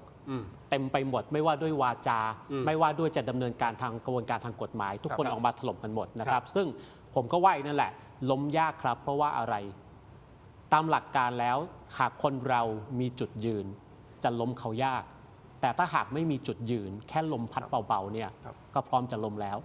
ทีนี้ตอบกันเองแล้วกันว่าคุณไอซ์วัชนกมีจุดยืนหรือไม่ และใครที่ไม่มีจุดยืน น่าคิดนะฮะคุณผู้ชมครับอย่างนี้นะฮะเรากำลังวิเคราะห์ตัวบุคคลวิเคราะห์ position หรือตำแหน่งในที่เขายืนหยัดในการต่อสู้ทางการเมืองเผอิญเป็นคุณไอซ์เราก็เลยวิเคราะห์ในประเด็นนี้นะเพราะถูกหยิบยกขึ้นมาว่าเป็นคนหนึ่งที่สร้างแรงกระเพื่อมให้กับรัฐบาล ครับ ไม่ได้เป็นการที่เราจะมาพูดอวยใครใดทั้งสิ้น แต่กำลังจะวิเคราะห์ว่าทำไมปรากฏการณ์เหล่านี้ที่รัฐบาลเขาสั่นคลอนจากผู้หญิงคนนี้ ครับ มันเพราะอะไรยังไงในมุมมองของทั้งสองท่าน ถูกผิดคุณผู้ชมรับข้อมูลและตัดสินแล้วนะครับ แต่แน่นอนเรื่องของคดีความต่างๆ มันก็ต้องเดินหน้าต่อไป คุณป้อมพาวุฒิก็ต้องเดินต่อไปของเขา ใช่ เราไม่ได้มา ใช่ ฟอก ใช่ ขาวไม่ได้อะไรให้เขาไม่เกี่ยวเลย คุณไอซ์เองตัวเขาเองก็มีคดีความอะไรของเขา ครับ ที่เขาจะต้องไปสู้ก็ว่ากันไปถูกต้องไหมครับ บทบาทของเขาในการเป็นฝ่ายค้านก็ว่ากันไป รัฐบาลเองบทบาทหน้าที่เราก็วิเคราะห์กันไป ท่านนายกออกมาพูดบอกนะ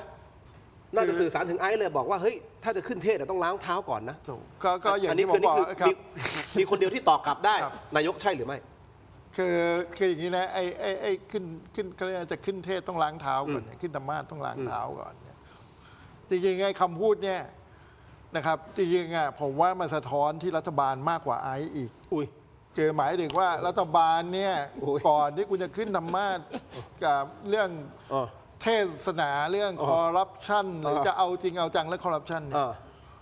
ต้องจัดการในฝั่งรัฐบาลก่อน นี่คือมุมมองของอาจารย์แมว ถูก แต่ คือ แต่ท่านอนุทินพูดแบบนี้นะ คือ อไป เว ฟัง ลาคือต้องถามว่าเวลาท่านพูดอย่างเงี้ยแล้วประชาชนรู้สึกหรือเปล่า อย่างนี้ ถูกไหมฮะ ให้ความเป็นธรรมกับท่านพูดจริงๆนะ ก็ ฟังหน่อย ไม่ผมเห็นท่านพูดอยู่ เราฟังอีกทีนึง ครับครับ ฟังอีกที ไปอีกทีนึง ว่าออกมาปกป้องเรื่องโครงการนี้เป็น พูดถึงอะไรนะ พูดเรื่องแบบเรื่อง1 ปีประเมินผลงานพวกสสพวกกรรมธิการ ของภาคภูมิใจไทย ใช่ครับแล้วนายกผลงาน ก็เป็นเรื่องภาคภูมิใจไทยคนอื่นไม่ต้องมายุ่ง แต่ตอน74ท่านนายกว่าแบบคนที่ไม่มีตำแหน่งแห่งผลก็รีบทำผลงานปกป้องคุณชัยชนก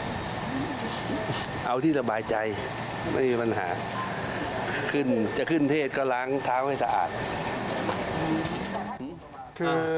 คือเรื่องแรกเลยนะพักเป็นเรื่องของพรรคภูมิใจ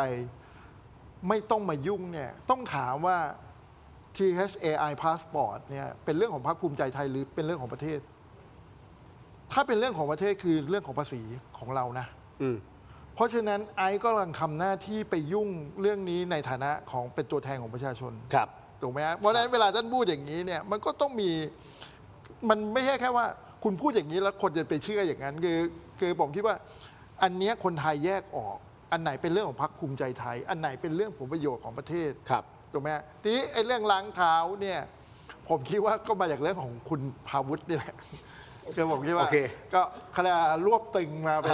ก็เรียกว่ามาเป็นแมสเซจเดียวกัน เพื่อที่จะสื่อสาร โอเค ซัดกับคุณนาย อาจารย์โก้สองคำถามแรกก่อนนะที่อาจารย์ศิโรจน์ให้ข้อมูลบอกว่ามีการเรียกไปห้องเย็นแล้วก็ฉะทีละคนเชื่อว่ามีจริงไหม ผมให้เครดิตอาจารย์ศิโรจน์ผมเชื่ออาจารย์ศิโรจน์ โอเคเชื่อว่ามีจริงโอเคสองที่นายกพูดจะขึ้นเทศก็ต้องล้างเท้าตัวเองก่อน ผมว่าเท้าสกปรกอ่ะมันไม่ยากที่จะล้าง แต่ถ้าหัวสกปรกอ่ะใครจะไปกล้าล้าง โอ้ยอย่า จริง ไม่รู้สิ ไม่รู้เหรอ เท้าสกปรกอะอาจจะล้างง่ายหน่อยใช่ไหม ผมจะได้ออกรายการนี้ไหมเนี่ย ไม่เราเปรียบเปย เราเปรียบเปรยเราเปรียบเปรยเขาเปรียบเปรยเราก็เปรียบเปรยเราก็เป็นประชาชนคนห ที นึ่ง นี้ผมนิดเดียวนะครับ นายกเปลี่ยน จ ไม่ได้ ริง เราก็เปลี่ยนไม่ได้ ๆเอาเข้าจริงๆอ่ะรัฐบาลถ้าคุณอยากจะล้มไอนะคุณต้องไปทำฝั่งรัฐบาลให้คลีนกว่า หมายถึงว่าคือก็ทำรัฐบาลให้มีเขาเรียกนะเขาเรียกอะไรนะต้องทำรัฐบาลให้สะอาด ต้องทำรัฐบาลให้ปลอดคอร์รัปชัน โอเค ครับ เพราะฉะนั้นถ้าคุณทำเรื่องนี้ผมคิดว่าไอก็ทำอะไรไม่ได้ โอเค ถูกไหมฮะ จริงอาจารย์แมวพูดถูกอาจารย์โก้นิดนึงอาจารย์สอนเรื่องของวิชาการสื่อสารทางการเมือง ที่ท่านนายกพูดแบบเนี้ยท่านกำลังจะสื่อสารอะไรวิเคราะห์หน่อยฮะสื่อสารทางการเมือง คือ2 ประเด็นนะครับ อันแรกก็คือว่าเรื่องของพรรคผมไม่ต้องมายุ่งนะครับซึ่งก็ผิดเพราะว่าพรรคคุณนี่เป็นแกนนำรัฐบาล เพราะฉะนั้นที่เขายุ่ง เพราะว่าคุณเป็นแกนนำรัฐบาลที่บริหารปกครองทั้งประเทศ อันนั้นก็คือนายกอยากจะสื่อสาร แต่ผมว่าสื่อสารผิด ประเด็นที่ 2 ก็คือเรื่องอะไรนะเท้าใช่ไหมครับ ล้างเท้าก่อนขึ้นเทศน์ คือต้องเข้าใจว่ายุทธศาสตร์การสื่อสารของนายกอนุทินนะครับซึ่งเขาค่อนข้าง successful มาก และทำทีไรเป็นข่าวทุกทีนั่นก็คือเขาจะมี one liner มีประโยคเด็ด มีวลีเด็ดออกมาตลอดเวลา ซึ่งทำให้คนนั้น 1. คิด 2. ขำมันได้ทั้งความรู้มันได้ทั้งความเร้าใจมันบันเทิงไปหมด แล้วก็ได้เป็นหัวข่าวหมดนะครับเรื่องนี้นายกเก่งจริง ๆ แต่ในฐานะคนสอนวิธีการสื่อสารทางการเมืองฟังคิดฟังขำฟังสะใจถูกใจแล้วลองวิเคราะห์ลึกลงไปอีกว่าสิ่งที่นายกพูดออกมานั้นมาสะท้อนความเป็นจริงมากน้อยขนาดไหนและสำคัญยิ่งกว่านั้นสะท้อนความเป็นจริงในฝั่งฝากไหนอย่างประโยคเมื่อกี้ล้างเท้าเนี่ยมันโดนหมดแหละแต่โดนใครมากที่สุดผมว่าไม่ใช่คุณไนซ์นะอย่างนี้นะฮะคุณผู้ชมให้ความเป็นธรรมกับท่านนายกนะผมเข้าใจว่าท่านที่ผู้สื่อข่าวถาม เกี่ยวกับเรื่องของพรรคอะไรนะพรรคของผมคุณไม่ต้องมายุ่งนะพรรคคุณไม่ต้องมายุ่งเข้าใจว่าน่าจะเป็นกรณีของคุณไอซ์ที่โพสต์ทำโพลป่ะทำโพลแล้วให้คนมาแบบอะไรนะมาโหวตว่าใครอุ้มคุณชัยชนกหรือโอคุณชัยชนกมากที่สุดกว่ากันผมเข้าใจประโยคที่ท่านนายกเดี๋ยวทัวร์ลงผมเองว่าผมช่วยนายกอธิบายแต่ว่าผมเข้าใจว่าถ้าต้องต่อเนื่องกันให้ความเป็นธรรมเนี่ยอาจจะเป็นเพราะว่าท่านนายกบอกเฮ้ยไอคนข้างในจะโอหรือไม่โออ่ะคุณชัยชนกอ่ะก็ปล่อยให้เป็นเรื่องของพรรคของผมคุณไม่ต้องมายุ่งอย่างนี้หรือเปล่าแต่ถ้าสมมติเป็นโครงการ THAI ที่อาจารย์แมวบอกเนี่ยเฮ้ยอันเนี้ยไม่ได้พูดอย่างเงี้ยไม่ได้คือต้องอย่างนี้มันเป็นอารมณ์ต่อเนื่องเกี่ยวเนื่องกันไม่ว่าคือมันไม่ใช่แค่มองแค่ไอ้ตรงสิ่งที่ไอทำอย่างเดียวคือผมคิดว่าคือตั้งแต่เกิดเรื่องไทยแลนด์ AI Passport เนี่ยผมคิดว่ารัฐบาลนี่ส่วนเซอยู่ระยะหนึ่งนะก่อนที่มาเกิดเรื่องของคุณพาวุฒิเนี่ยผมคิดว่าอย่างที่อาจารย์ศิโรจน์พูดอะผมคิดว่าเขาเรียกนะสั่งการหรือหาทีมที่จะต้องนะไปลดทอนความเชื่อถือของอีกฝั่งนึงเนี่ยเราจะเห็นได้จากอะไรบรรดา I.O. ทั้งหลายที่เขาไปลุมถล่มในเพจต่างๆที่ทำเขาเรียกนะที่เป็นเพจข่าวต่างๆเนี่ยเราเห็นเลยนี่เป็นเรื่องการจัดตั้งนะครับที่ไปเป็นกองเชียร์ว่าเฮ้ยโครงการนี้มันโปร่งใสอย่างงู้นอย่างนี้แม้กระทั่งตัวโอ้โหระดับตัวประหลัดเองเห็นไหมฮะตัวถลอกปอกเปิกไปหมดในการตอบคำถามอะไรอย่างเงี้ยเพราะฉะนั้นเนี่ยสิ่งเหล่านี้ผมคิดว่ามันเกิดขึ้นต่อเนื่องเพราะนั้นมันมาจากเรื่องของ Thailand AI Passport แล้วที่สำคัญคือมันเป็นเรื่องของคุณชัยชนกซึ่งผมคิดว่าคุณชัยชนกเนี่ยเป็นกล่องดวงใจที่สุดของพรรคภูมิใจไทยซึ่งผมคิดว่าเรื่องนี้ถ้าเกิดมันเขาเรียกนะมันเกิดซอไปในเรื่องของทุจริตเนี่ยจริงๆนะครับคุณอย่าลืมนะว่าพรรคภูมิใจไทยคุณไม่ได้ครองประเทศนี้ยาวนานหรอกคือการเมืองมันมีขึ้นมีลงแต่วันที่คุณลงอ่ะผมว่าคุณชัยชนกคุณก็ต้องเตรียมตัวนะโอ้เหมาะถึงขนาดนั้นโดนแน่ถ้ายังนั้นไปต่อผมว่าถ้าคุณดูคืออะไรที่คุณเคยทำอดีตอ่ะนะครับเดี๋ยวมันก็จะตามมาหลอกหลอนคุณนั่นแหละวันที่คุณไม่มีอำนาจถูกไหมฮะเพราะฉะนั้นผมคิดว่าถ้าสิ่งที่จะทำจริงๆคือมันมีโอกาสที่จะแก้ไขนะเช่นคุณยกเลิกโครงการนี้ไปแล้วก็ทำใหม่ให้มันโปร่งใสอย่างเงี้ยมันก็จะเป็นวิธีช่วยแต่ถ้าคุณจะดึงดันแล้วก็อะไรนะมาตั้งก็ทำห้องเย็นแล้วก็มาก็เลยอะไรคิดแผนล้มอันนี้ไม่รู้จริงแค่คือบอกว่าไอ้วิธีการอย่างเงี้ยมันยิ่งแก้มันก็จะยิ่งผิดถูกไหมฮะคือสำหรับผมคิดว่าแล้วมันก็ทำให้ผมคิดว่าเห็นไหมเริ่มทิ้งไพ่ตัวใหญ่ๆลงมาสู้กับไอซ์วันนี้นายกต้องมาสู้กับไอซ์มันใช่ไหมล่ะถูกไหมฮะคือหมายถึงว่าการวิเคราะห์คือสำหรับผมอ่ะคือโอ้โหแสดงว่าเรื่องนี้มันหนักหนาระดับถึงนายกต้องมาแซะโอเคอย่างนี้นายพูดถึงนะรัฐบาลละก่อนที่เราจะไปเรื่องของค่าไฟนิดนึงนะฮะทั้งสองท่านสรุปนี่ วิชาการสื่อสารคือทั้งสองท่านน่ะ เชี่ยวชาญเรื่องของการสื่อสารออกมาแหละคนหนึงเป็นครีเอทีฟโฆษณาในระดับมือพระการของประเทศไทยเนี่ยอาจารย์โก้ก็สอนเรื่องของวิชาการสื่อสารทางการเมืองตอนนี้ในมุมของทั้งสองท่านรัฐบาลอยู่ในโพสิชันยังไงภาพลักษณ์ของรัฐบาลเป็นยังไง ภาพลักษณ์ของรัฐบาลณตอนนี้ก็สะบักสะบอมครับ ถึงแม้ว่าสามารถที่จะเบี่ยงเบนประเด็นมาเรื่อง forex ได้ แต่ก็สะบักสะบอมอยู่ดี สังเกตได้ในรายการนี้เราเริ่มต้น ครับ เราจัดการ forex ณตอนนี้เราหันมาจัดการรัฐบาลใช่ไหมครับ เพราะว่าเรื่อง Thailand Passport และอื่นๆ มันไม่หนีไปไหน มันไม่หายไปไหน แต่ขอแตะนิดนึงนะครับ เรื่องนายกและบริบทในการตอบโต้กับคุณไอซ์เมื่อกี้คุณทินอธิบายถูกต้องมากมันมีบริบทของมัน คุณไอซ์พูดถึงพรรคของเขา เขาก็ตอบกลับเรื่องพรรคของเขา อย่ามายุ่งกับ แต่ พรรคนะ แต่ขอนิดนึงนะครับ คือ มีตำแหน่งนายก คุณเป็นนายกนะครับ คุณไม่ใช่แค่หัวหน้าพรรคคุณไม่ใช่แค่สสคุณไม่ใช่แค่นักการเมือง คุณเป็นนายกของทั้งประเทศ และถ้าหากผมวิจารณ์นายกอนุทินเยอะ ก็เป็นเพราะว่าผมวิจารณ์นายกแพทองธารนายกเศรษฐานายกประยุทธ์นายกทุกนายกที่ผ่านมาเยอะเพราะว่าอะไรครับ เพราะว่าคนไทยทุกคนควรจะมีความหวังอันสูงกับผู้ที่ซึ่งดำรงตำแหน่งนายก ไม่ว่าเขาคนนั้นเป็นใคร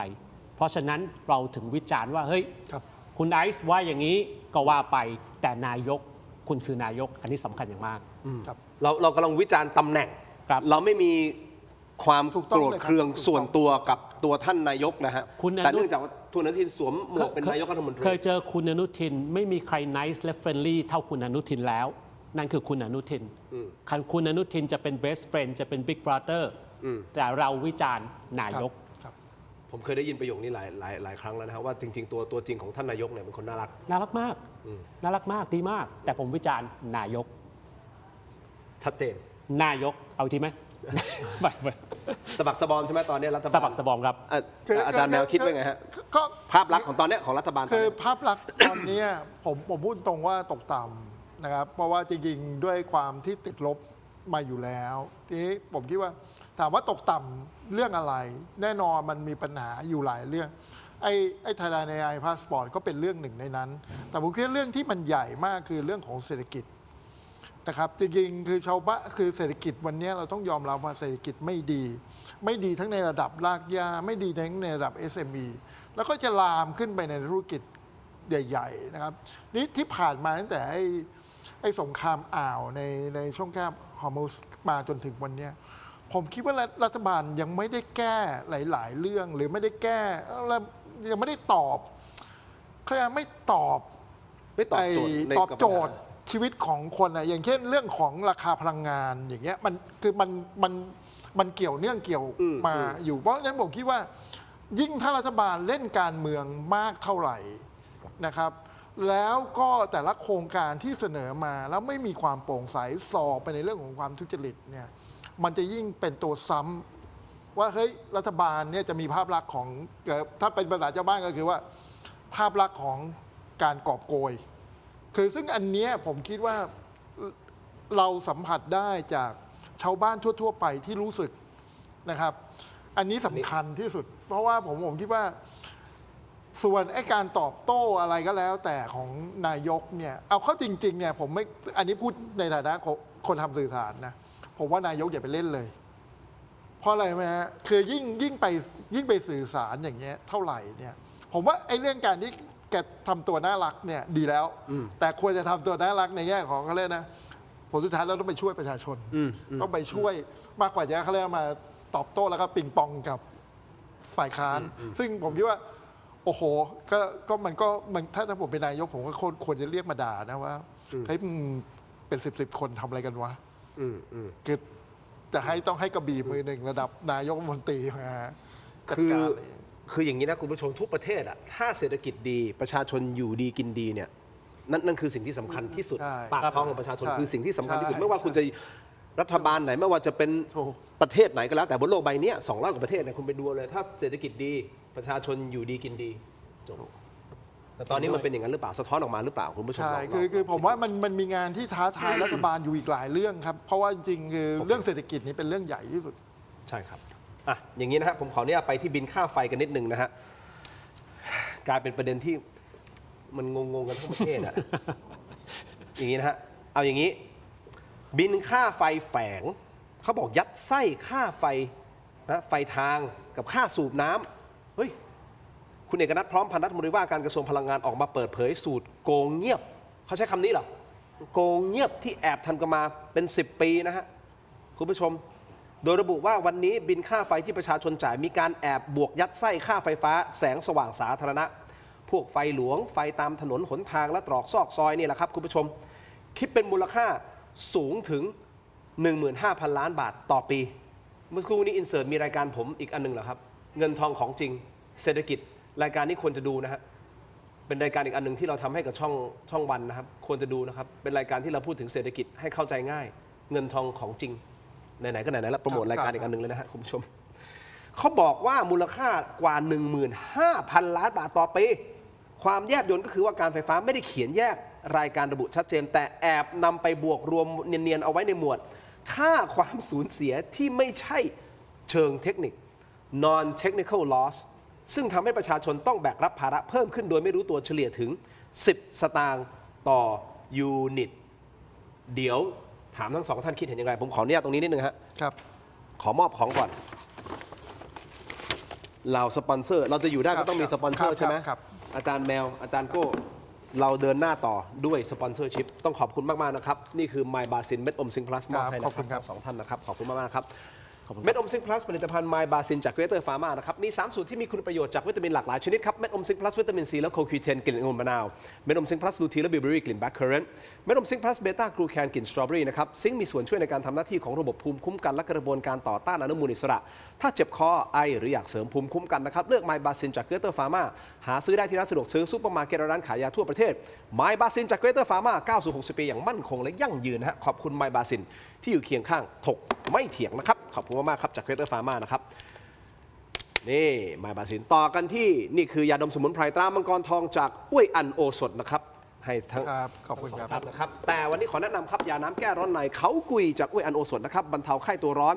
ทานได้ทั้งเด็กและผู้ใหญ่นะครับมีจำหน่ายตามร้านขายยาทั่วประเทศอ่านคำเตือนในฉลากและเอกสารกำกับผลิตภัณฑ์ก่อนใช้นะครับนี่คือยาน้ำแก้ร้อนในเขากุยจากอ้วยอันโอสถนะฮะขอบคุณมากๆครับอ้วยอันโอสถนะฮะที่อยู่เคียงข้างถกไม่เถียงนะครับ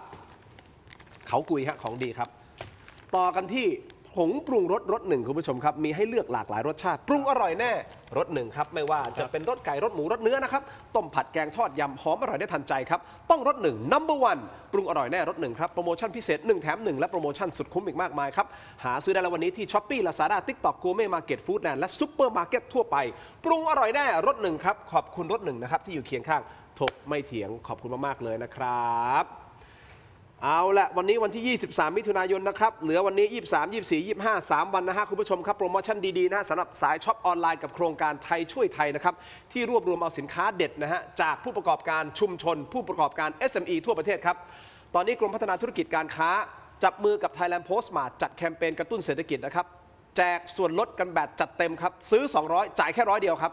ซื้อ200จ่ายแค่100เดียวที่ Thailand Postmart ครับนี่ฮะคุณผู้ชมครับเข้าไปที่ Thailand Postmart นะฮะตั้งแต่วันนี้จนถึงวันที่ 25 มิถุนายนเป็นวันสุดท้ายนะครับมีการแจกคูปองนะซื้อ200ลด100ทันทีนะครับบนแพลตฟอร์ม Thailand Postmart รีบเข้าไปกดโค้ดด้วยนะฮะสิทธิ์มีจำนวนจำกัดนะฮะเข้าไปเลยนะครับอย่างที่อาจารย์แมวบอกนะฮะว่าตอนนี้สิ่งที่น่ากังวลก็คือเรื่องของผู้ประกอบการ SME ก็หนักรากหญ้าก็หนักใช่ไหมอันนี้ก็เป็นอีกหนึ่งช่องทางในความพยายามในการช่วยเหลือ SME ไทยและให้ประชาชนชาวไทยได้ใช้สินค้าคุณภาพของคนไทยทั่วประเทศเลยนะฮะนี่ฮะไปรษณีย์ไทยเขาส่งทั่วประเทศนะส่งฟรีด้วยนะครับเข้าไปดูนะครับ Thailand Postmart ขอบคุณมากๆเลยนะครับต่อกันที่นี่ฮะขออนุญาต Apps Urinal ครับอันนี้เป็นของดีคุณผู้ชมครับเพราะห้องน้ำที่ดีนะครับสะท้อนถึงภาพลักษณ์และรสนิยมที่ดีนะครับ Apps Urinal ครับผลิตภัณฑ์ดับกลิ่นโถปัสสาวะชายที่จะเปลี่ยนห้องน้ำของคุณให้หอมสะอาดมีระดับนะครับเหมาะอย่างยิ่งสำหรับโรงแรมร้านอาหารและทุกครัวเรือนมีให้เลือกใช้งานทั้งแบบแผ่นชีตแบบก้อนและแบบแขวนสำหรับสุขภัณฑ์ของสุภาพสตรีนะครับคุณผู้ชมครับนี่ฮะสร้างความประทับใจด้วยความสะอาดและกลิ่นหอมเลือกกลิ่นที่ดีกว่าให้กับห้องน้ำของท่านด้วย Apps Urinal หาซื้อได้แล้ววันนี้ที่ Shopee Lazada TikTok และ thailandpostmart.com ครับที่ร้าน Thai Detergent Shop นะครับมอบให้แขกรับเชิญของเราทั้งสองท่านเลยนะครับขอบคุณมากครับ Apps Urinal ครับของดีครับอาจารย์แมวอาจารย์โก้ขอบคุณมากๆเลยนะครับคุณผู้ชมต่อกันหน่อยนะฮะมีคุณผู้ชมบอกว่าถกไม่เถียงอย่าล้วงลูกรัดหนูนะ เดี๋ยวจะเป็นเหมือนรายการหมาแก่ที่พูดจริง ผมถือว่าเป็นกำลังใจ ครับเดี๋ยวเป็นกำลังใจ ผมถือว่าเป็นกำลังใจให้กับผมนะครับ ผมเชื่อว่าสื่อเรามีสิทธิ์ที่จะ ครับ จะสะท้อนความจริงแล้วกัน เราไม่ได้ใส่ร้ายหรือบิดเบือน ครับ ทุกความคิดเห็นที่ออกมาคุณผู้ชมนะฮะก็จะสังเกตนะเราไม่ได้แบบฟันธงยืนยันว่าชัดเจนว่าเป็นอย่างนั้น แต่ให้คุณผู้ชมลองเอาข้อมูลแล้วไปคิดวิเคราะห์เพิ่มเติม ส่วนพี่ดนายหมาแก่เข้าใจว่าวันจันทร์หน้าป่ะพี่หมาแก่เองจะออกมาพูดใช่ไหมในเจาะลึกทั่วไปอ่ะที่เป็นรายการออนไลน์ของแกแล้วแกมีเรื่องในใจที่จะพูด ผมก็รอดูอยู่นะครับว่าวันนั้นแกจะพูดว่าอะไร 11 โมงผมโปรโมทให้พี่หมาแก่เลยนะครับ เพราะวันสุดท้ายคือวันที่ 30 มิถุนายนใช่ไหมวันที่ 30 คือวันไหนวันจันทร์ป่ะ วันจันทร์ อ่า วัน ใช่ไหมวันจันทร์ วันอังคาร วันอังคารเหรอ วัน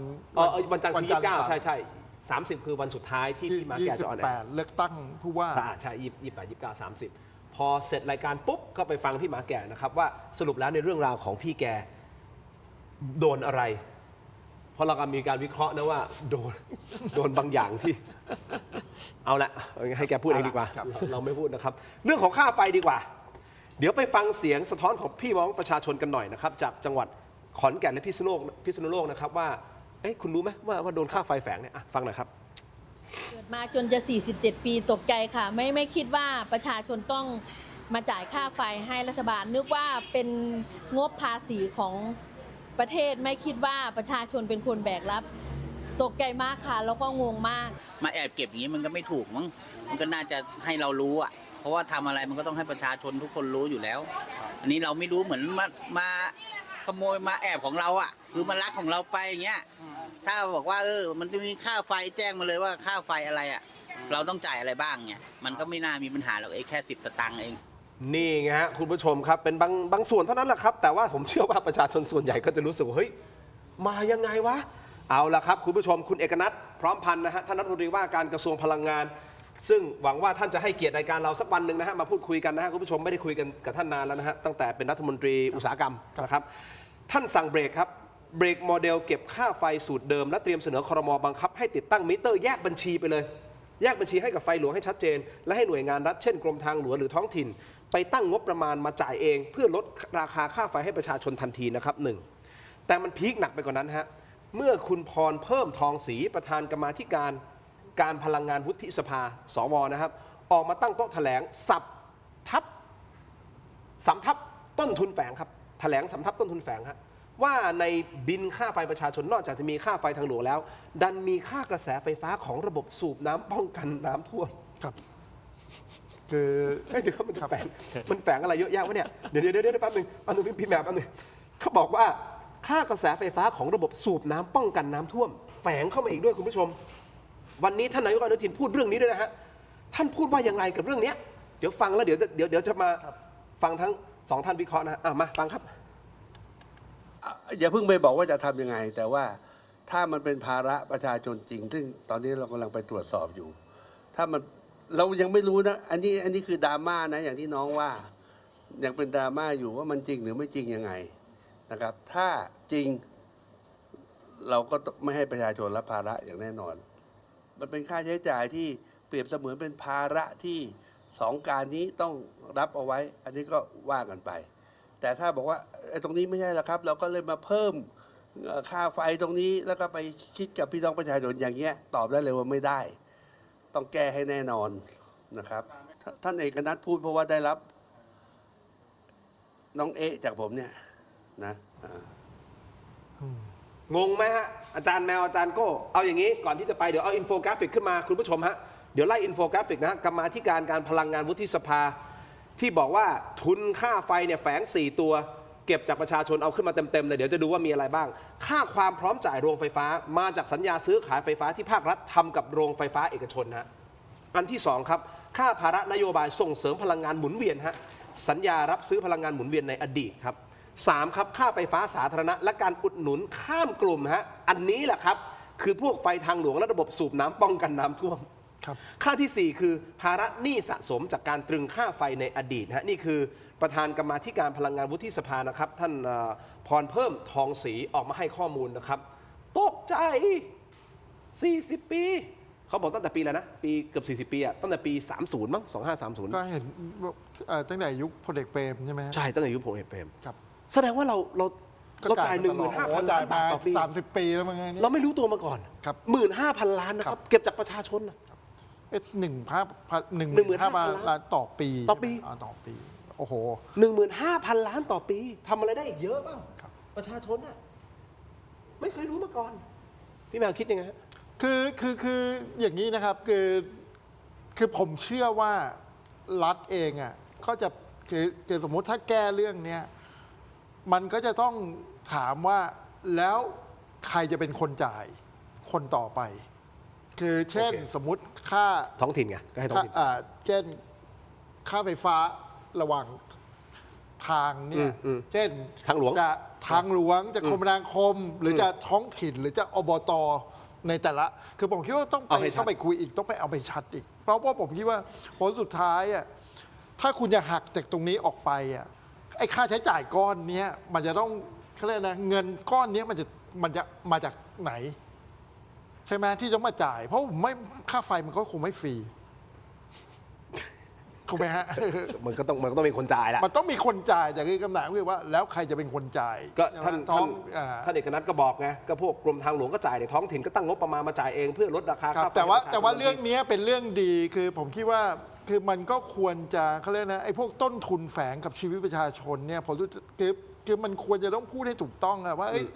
ในหนึ่งบินของที่เป็นต้นทุนชีวิตของประชาชนเนี่ยมีอะไรแฝงมาบ้างนี่ผมคิดว่าอันนี้แค่เสี้ยวเดียวนะผมว่ามันอาจจะมีแฝงอย่างอื่นอีกเปล่ายังไม่รู้เลยคือ เอานี้ท่านรัฐมนตรีเอกนัทพอขึ้นมาเป็นรัฐมนตรีพลังงานท่านไปแตะเรื่องน้ำมันซึ่งมันยากมากนะครับ ท่านไปแตะเรื่องน้ำมันหนึ่งแล้วนะแต่โอเคแหละก็ต้องให้เวลาท่าน แต่เมื่อกี้ ในที่ เรา จะไป ฟัง ลุย เราฟังจากสัมภาษณ์ของท่านนายกเนาะท่านนายกท่านบอกเองนะท่านเป็นคนถ้าเป็นคนแล้วเลยส่งไอ้ความเนี่ยให้ท่านเอกนัท แต่กล้าลุยอ่ะ แต่ผมคิดว่าดีแล้วก็ผมคิดว่าไอ้สิ่งเหล่านี้อะไรที่มันเคยหมกเม็ดไว้เป็นเขาเรียกว่าเป็นต้นทุนแฝงในชีวิตประชาชน ซึ่งผมคิดว่า ยังมี เรื่องเนี้ยควรจะทำให้เคลียร์เพราะผมคิดว่าทุกวันนี้ประชาชนเองอ่ะมันต้นทุนมันสูงมากๆใช่ไหมค่าน้ำค่าไฟค่าอะไรต่ออะไรเนี่ยเยอะแยะไปหมด ซึ่งผมคิดว่า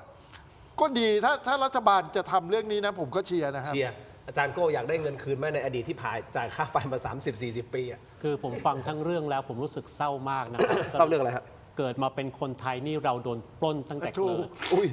ปล้นตั้งแต่ อย่างนั้ เกิ น ด เลยเหรอ แล้วหรือปล้นมาตั้ง40 กว่าปีแล้วหรือแล้วไม่ได้ปล้นโดยโจรข้างบ้าน ไม่ได้ปล้นโดยมาเฟียในซอย แต่ปล้นโดยระบอบที่ปกครองประเทศ เพราะว่าผ่านมาแล้วทุกรัฐบาล 40 กว่าปี แต่อย่างน้อยเขาแตะในรัฐคือต้องให้ความเป็นธรรมกับรัฐบาลชุดนี้เขาไม่ได้เป็นคนตั้งนะอันเนี้ยมันมาตั้งแต่ยุคนู่นอ่ะ ครับ ปี ใช่ครับ 2530 ถูกต้อง ผ ไหม มบอกไงเป็นระบอบไงมาแล้ว 40 ปี มันไม่ใช่ความผิดของรัฐบาลนี้ แต่ แล้ว ว่า ไม่มีใครรู้มาก่อน มันต่อเนื่องกันมา มันไม่มีใครรู้ได้ยังไง มันต้องมีคนรู้สิ มันต้องมีคนรู้สิการไฟฟ้านี่แหละต้องรู้ใช่ไหมครับ จริง ก็มหาดไทยนี่แหละต้องรู้เพราะว่าการไฟฟ้าอยู่ อยู่ภายใต้ ภายใต้คุณ แต่การไฟฟ้าฝ่ายผลิตอยู่ภายใต้พลังงานนะอันนี้ก็อีกปัญหาหนึ่งทำไมต้องแยกกันด้วยนะครับแต่คือ ครับ ที่แน่ๆ อย่างที่คุณแมวว่ามันมีอะไรอย่างอื่นแฝงอีกไหม ซึ่งก็เชื่อว่ามี และสิ่งทั้งหมดนี้มันก็หมายความว่าเราบริหารประเทศชาติอย่างต่อเนื่องอย่างไม่มีประสิทธิภาพ ไม่มีประสิทธิผล ไม่มีความโปร่งใสปล่อยให้สิ่งนี้เกิดขึ้นมาได้ 40 กว่าปี เพราะฉะนั้นถ้านายกหันมาจับตรงนี้และแก้ปัญหาตรงนี้ได้จริง ๆ ผมว่าเป็นเครดิตนะ จริง นะครับ จริง ที่เราวิจารณ์มาครึ่งค่อนรายการเกี่ยวกับการพูดจาของนายกการอุ้มของนายกอะไรก็คือว่าอันนั้นความเป็นจริงก็ความเป็นจริงไป แต่ถ้านายกจะแก้นายกจะได้เครดิตจากประชาชนทำผลงานขึ้นมาอย่างนี้แหละ แก้ปัญหาตรงนี้ได้ หาปัญหาอื่น แก้มาได้อีกเป็นเครดิตต่อนายกมาก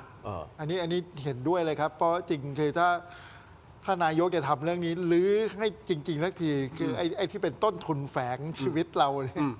อันนี้เขาจะได้ใจประชาชน เขาจะได้ใจประชาชน แล้วผมคิดว่าเป็นเรื่องที่ถูกต้องที่รัฐบาลควรจะทำ แล้วรายการผมจะเป็นรายการแรกเลย รายการแรกๆเลยที่จะชม จริงๆก็ช ใช่ มนะ แล้ว ว่าถ้า แล้วนี่ อะไรดีเราก็ต้องชมอะ แล้วมันจะไปช่วยเรื่องเศรษฐกิจของประชาชนด้ ถู วย กฮะถูกมันช่วยได้เลยอ่ะมัน ช่วยได้เลย อันนี้ช่วยโดยตรงเลย ก็ลองคิดดูสิฮะปีละ 1,500 ล้านบาท ปีละ 1,500 ล้านบาท โอ้เอาไปทำอะไรได้เยอะ 10 ปีคือ150,000 ล้านบาท AI Pro ทำ AI Pro ไม่ทำ AI Pro ขาดอีกแค่100 ล้านใช่ไหมมัน1,600 พันอันนี้เขา15,000นะ อ๋อ15,000 15,000 ต่อปีนะ อาจารย์ AI Pro plus plus plus plus plus plus ได้15 ครั้ง เห็นไหมชมได้ไม่นานก็ต้องกลับมาแทรก เอาอย่างนี้เอาเป็นว่าแบ่งกันเป็นเลเยอร์เนาะเพราะเราก็ต้องแยกนะเวลาเราวิเคราะห์อะไรเป็นเลเยอร์ไป ครับ เลเยอร์เรื่องของ THAI Passport ก็ยังเป็นที่ข้อกังขาของสังคมและฝ่ายค้านอันนั้นเขาก็ต้องตรวจสอบกันว่ากันไป และเท่าที่ผมเข้าใจก็คือเขาจะยื่นปปชเพื่อที่ให้ตรวจสอบให้เอาแฟร์ๆเลย ครับ ถูกต้องไหมเดี๋ยวคนก็มายื่นปปชก็ไม่มีประโยชน์หรอกเพราะสุดท้ายปปชก็เป็นคนของใครอะไรหรือเปล่า ครับ เฮ้ยแต่มันมีขั้นตอนผมว่ามันไม่ได้ง่ายขนาดนั้นหรอก ครับ ในการที่จะมาควบคุมแล้วถูกจับตาขนาดนั้นนะคุณผู้ชมครับแต่ก็ยื่นไปตามคันลองของมันนะฮะแล้วก็ทางทีมงานเราก็พยายามที่จะติดต่อทางด้านของฝั่งรัฐบาลเพื่อที่จะให้เกียรติมาในรายการเกี่ยวกับเรื่องของ THAI นะครับเราโทรไปหาแล้วใช่ไหมยังไม่บอกว่าใครโอเคไม่เป็นไรเราพยายามอยู่นะฮะเราพยายามอยู่ต่อเนื่องเขาดูยินดีที่จะมาแต่ไม่ค่อยมีเวลาโอเคใช่ไม่อย่างที่บอกไงพี่แมวอาจารย์แมวอาจารย์โก้คือเราไม่ได้เกลียดกันนะนึกออกไหมเราแค่เราเปิดพื้นที่อะไรที่ไม่ดีอาจารย์ซีโร่ก็ซัดเราก็ซัดทุกคนก็ซัดแต่อะไรที่ดีเราก็ชมเนาะ ปากจริงๆคือการวิจารณ์ของเราอะจริงมันก็ไม่มีอะไร bias นะจริงคืออันไหนดีก็ชม แล้วผมคิดว่าอย่างเมื่อกี้ที่บอกว่าคุณไปทำเรื่องต้นทุนแฝงถ้ารัฐบาลจะเดินหน้าเรื่องนี้ก็ควรชม แต่ว่าอันไหนที่มันมีปัญหาแล้วเขาเรียกอะไรนะมันส่อในเรื่องของความไม่โปร่งใสเนี่ยผมว่ารัฐบาลก็หยุดหรือไปก็เรียกอะไรไปเปลี่ยน ไปปรับปรุง แมคคานิซึมอะไรบางอย่าง เพื่อจะให้มัน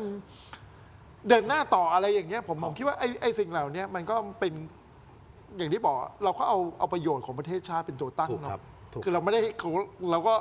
ถ้าประเทศชาติมันดีผมก็ได้ประโยชน์ด้วย แน่นอนทุกคนก็ดีหมด ทุกคนก็ดีหมดทุกคนก็ได้ประโยชน์ นิดนึงนะครับเรื่องการวิจารณ์เนี่ยเราต้องเข้าใจกันก่อนว่ารัฐบาลนี่อำนาจเต็มมือคุณมีอำนาจตำรวจคุณมีอำนาจทหาร คุณมีอำนาจกฎหมาย คุณมีอำนาจคุก คุณมีอำนาจภาษีอำนาจเต็มมือ เพราะฉะนั้นการวิพากษ์วิจารณ์มันคือหน้าที่และความรับผิดชอบของสื่อและประชาชนเพื่อเป็นการตรวจสอบทวงดุลอำนาจเพื่อความสมดุลทางอำนาจเพราะฉะนั้นสิ่งที่เราทำนี่เราเป็นพลเมืองดีเด่นนะครับที่วิพากษ์วิจารณ์รัฐบาลเราต้องเข้าใจ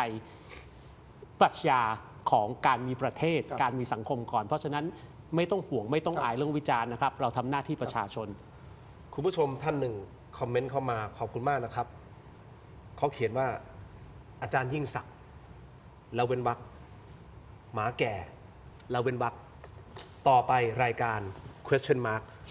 อันนี้ถูกนะ first อาจารย์ยิ่งศักดิ์ next หมาแก่แมวสาว next question mark question mark เอางี้ question mark ผมจะขอพูดอะไรหน่อย แต่ว่าจะไม่ลงรายละเอียดดีเทลไม่ใช่ว่าเหตุการณ์แบบนี้เราไม่เคยเจอนะครับ ผมขอพูดก่อน เพราะฉะนั้นสำหรับผมแล้ว it's normal it's เฉยๆไม่ใช่ว่าเราไม่เคยเจอนะครับ แต่สิ่งที่เราเจอถ้ามีโอกาสได้เล่าในอนาคตอันไกลนะไม่ใช่ในเร็วนี้นะเดี๋ยวจะเล่าให้ฟังว่ามันเกิดอะไรขึ้นจำคำนี้เอาไว้ขอบคุณทั้งสองท่านแต่ก่อนไปผมยังมีเวลาสักประมาณสัก 3-4 นาทีไหมอาจารย์แมวผมเนื่องจากว่าอาจารย์แมวต้องมีธุระต่อแต่ผมขอนิดเดียวฮะผู้ว่ากทม ครับผม มองเกมยังไงตอนเนี้ยคุณติ่งมาริกาขึ้นมาเป็นอันดับ 2 ในโพลดรโจลงมาแล้วเนี่ยเท่าพิภพก็ออกมาแฉบอกว่าเฮ้ยมีการแจกแล้วมีการให้เงินแล้วเลือกตั้งสกโหละพันอย่างเงี้ยเฮ้ยวิเคราะห์หน่อยเพราะว่าคือผู้ว่าเนี่ยคงชัดเจนเนาะในสนามถ้าเราดูจากโพลก็คือท่านอาจารย์ชาติก็คงจะมาที่หนึ่งแล้วก็คุณมาริกากับอาจารย์โจเนี่ยไม่แน่ใจว่าใครที่หนึ่งที่สองนะแต่ว่าดูในโพลก็ดูเหมือนว่าอาจารย์คุณมาริกามาที่สองแต่ผมคิดว่าเรื่องผู้ว่าไม่สำคัญแล้วตอนนี้สำคัญที่สุดคือสนามของสก.อันนี้ในมุมของอาจารย์แมวมองตรงนี้สำคัญสก.เพราะว่าตอนนี้สนามที่จะเดือดที่เมื่อกี้ที่เท่าพิภพพูดเนี่ยเรื่องการแจกเงินเนี่ยผมก็ไม่ได้แจกที่ผู้ว่าแจกที่สก.แต่แจกที่สก.เอาโพสต์ขึ้นมาหน่อยฮะเพราะว่าผมคิดว่าไอการยิงกระสุนเนี่ยคือสก.เนี่ยมันเป็นอะไรที่เขาเรียกนะซอยย่อยแล้วก็มีจำนวนเขาเรียกจำนวนของสมาชิกที่จะเข้าไปในสภาได้ถึง50 คนนะครับทีนี้เท่าที่ผมดูในรายละเอียดของโพลเนี่ย คือเอาเข้าจริงๆตอนนี้มันก็จะมีทั้งสก.ที่เรียกว่าอิสระทั้งสก.จากพรรคประชาชนเรื่องสก.ที่ทรานส์ฟอร์มมาเป็น กึ่งเขียวบ้างอะไรบ้างเนี่ยนะแต่ถ้าเราไปดูหน้าตาดั้งเดิมเนี่ยจริงๆก็เป็นสกที่แล้วก็เป็นเจ้าถิ่นก็แล้วเป็นเจ้าถิ่นสนามเดิมเนี่ยก็หลายคน แล้วหลายคนเนี่ยคืออันนี้พูดตรงๆว่าอย่างต้องบอกว่าเป็นการเมืองแบบดั้งเดิมอยู่อะคือการเมืองแบบก็เรียกนะมีเจ้าถิ่นมีบ้านใหญ่มีอะไรอย่างนี้อยู่ เพราะฉะนั้นเนี่ยสิ่งที่ท้าวพิภพพูดเรื่องของการเริ่มมีการยิงกระสุนอะไรก็แล้ว แต่นี่คือสนามของสกแต่ไม่ใช่สนามของผู้ว่าแน่นอน เป็นสก เป็นสนามสก อ่ะอาจารย์ก็จะฟังให้เห็นเรื่องผู้ว่าหน่อยไหมหรือว่า ก็เรื่องผู้ว่ามันก็ชัดเจนนะครับ อาจารย์ชัดชาติแต่ถ้าเรามองในแง่แบรนดิ้งนิดหนึ่งนะครับ ผมว่าถ้าดรโจไม่ได้อันดับ 2 มันกระทบแบรนดิ้งของพรรคประชาชนอย่างหนักนะครับอย่าลืมว่าพรรคประชาชนนั้น ใช่ แพ้การเลือกตั้งใหญ่ทั้งที่เป็นเต็งหนึ่งก่อนที่จะมีการเลือกตั้งใหญ่ ทีนี้เหตุผลที่แพ้เป็นเพราะอะไรใครจะว่าเป็นเพราะกระสุนอะไรก็แล้วแต่นะครับว่ากันไปแต่ผลออกมาก็คือแพ้ทีนี้พอมาสนามนี้เลือกตั้งผู้ว่าแพ้คงไม่มีใครว่าอะไร เพราะว่าอาจารย์ชัดชาติแกแข็งจริงๆนะครับแต่ถ้าไม่ได้อันดับ 2 อันนี้ผมว่ากระทบแบรนดิ้งและ translate มาที่สกถ้าไม่ได้สัก 50% อันนี้กระทบแบรนดิ้งเพราะฉะนั้นถ้ารวมทั้งหมดทั้งปวงเป็นภาพใหญ่แล้วถ้าไม่ได้ในสิ่งต้องการหมดเนี่ยคุณต้องเริ่มคิดใหม่ทำใหม่แล้วถูกคิดใหม่ทำใหม่ได้แล้วโอ้ขนาดนั้นเลยเนาะครับผมโอเคครับแล้วแต่ทีนี้ผมอยากจะให้เน้นสกนิดนึงนะครับกับท่านผู้ชมคือว่าจริงๆสกที่เป็นสนามที่สำคัญคือเพราะว่าสกเนี่ยมีเขาเรียกมีบทบาทและมีหน้าที่ในการเขาเรียกนะดูเรื่องงบประมาณของกทมใช่ครับแล้วก็ออกข้อบัญญัติที่เป็นเขาเรียกนั้นที่จะช่วยขับเคลื่อนเมืองนะครับเพราะฉะนั้นผมคิดว่าจริงๆมุมของสกเนี่ยประชาชนยังไม่ให้ความสำคัญเท่าที่ควรทั้งที่บทบาทหน้าที่ของสกเนี่ยมีความสำคัญในการเขาเรียกกำกับดูแลผู้ว่าแล้วก็ดูแลเรื่องงบประมาณแล้วก็ออกข้อบัญญัติข้อห้ามข้ออะไรอีกเยอะแยะที่จะทำให้เมืองมันอยู่ในระเบียบมันก็เหมือนสวที่ดูรัฐบาลครับเพราะฉะนั้นผมคิดว่าเรื่องนี้มันอาจจะดูไกลตัวประชาชนแต่ผมคิดว่าประชาชนควรใส่ใจด้วยในการก็เลยนะนอกเหนือจากไปเลือกผู้ว่าที่ท่านชอบแล้วก็ควรจะเลือกสกที่เขาเรียกนะทำหน้าที่แล้วเขาเรียกนะที่เดินไปขายนโยบายใหม่ๆเนี่ยผมคิดว่าควรจะให้ความสำคัญด้วยส่วนหนึ่งนะครับรอดูกันต่อไปครับวันที่ 28 นี้วันอาทิตย์รู้เรื่องนะครับวันนี้ขอบคุณทั้งสองท่านมากก่อนจากกันฮะผมอยากจะให้ทุกท่านมีของดีนิดนึงเติมความเข้มเต็มรสกาแฟด้วยกาแฟบัดดี้ดีนเอ็กซ์ตร้าเบลนด์นะครับกาแฟดำคั่วสุดเข้มสูตรเข้มข้นนะครับที่หอมอร่อยเข้มสะใจชงดำก็อร่อยเติมนมก็อร่อยลงตัวนะครับทดลองบัดดี้ดีนเอ็กซ์ตร้าเบลนด์หอมเข้มขมไม่เปรี้ยวในราคาคุ้มค่าเพียง129 บาทนะครับได้มากถึง165 กรัมครับสุดคุ้มขนาดนี้ลองได้แล้ววันนี้ที่ 7-Eleven ทั่วประเทศบัดดี้ดีนอร่อยเข้มไม่เปรี้ยวเต็มรสกาแฟขอบคุณมากๆครับที่อยู่เคียงข้างถกไม่เถียงนะครับกาแฟบัดดี้ดีนลองได้แล้วครับวันนี้ขอบคุณอาจารย์ทั้งสองท่านมากๆเลยนะครับขอบคุณคุณผู้ชมที่ติดตามนะครับนี่คือถกไม่เถียงครับขอบคุณครับ สวัสดีครับอาจารย์โก้ เจอกันครับสวัสดีครับ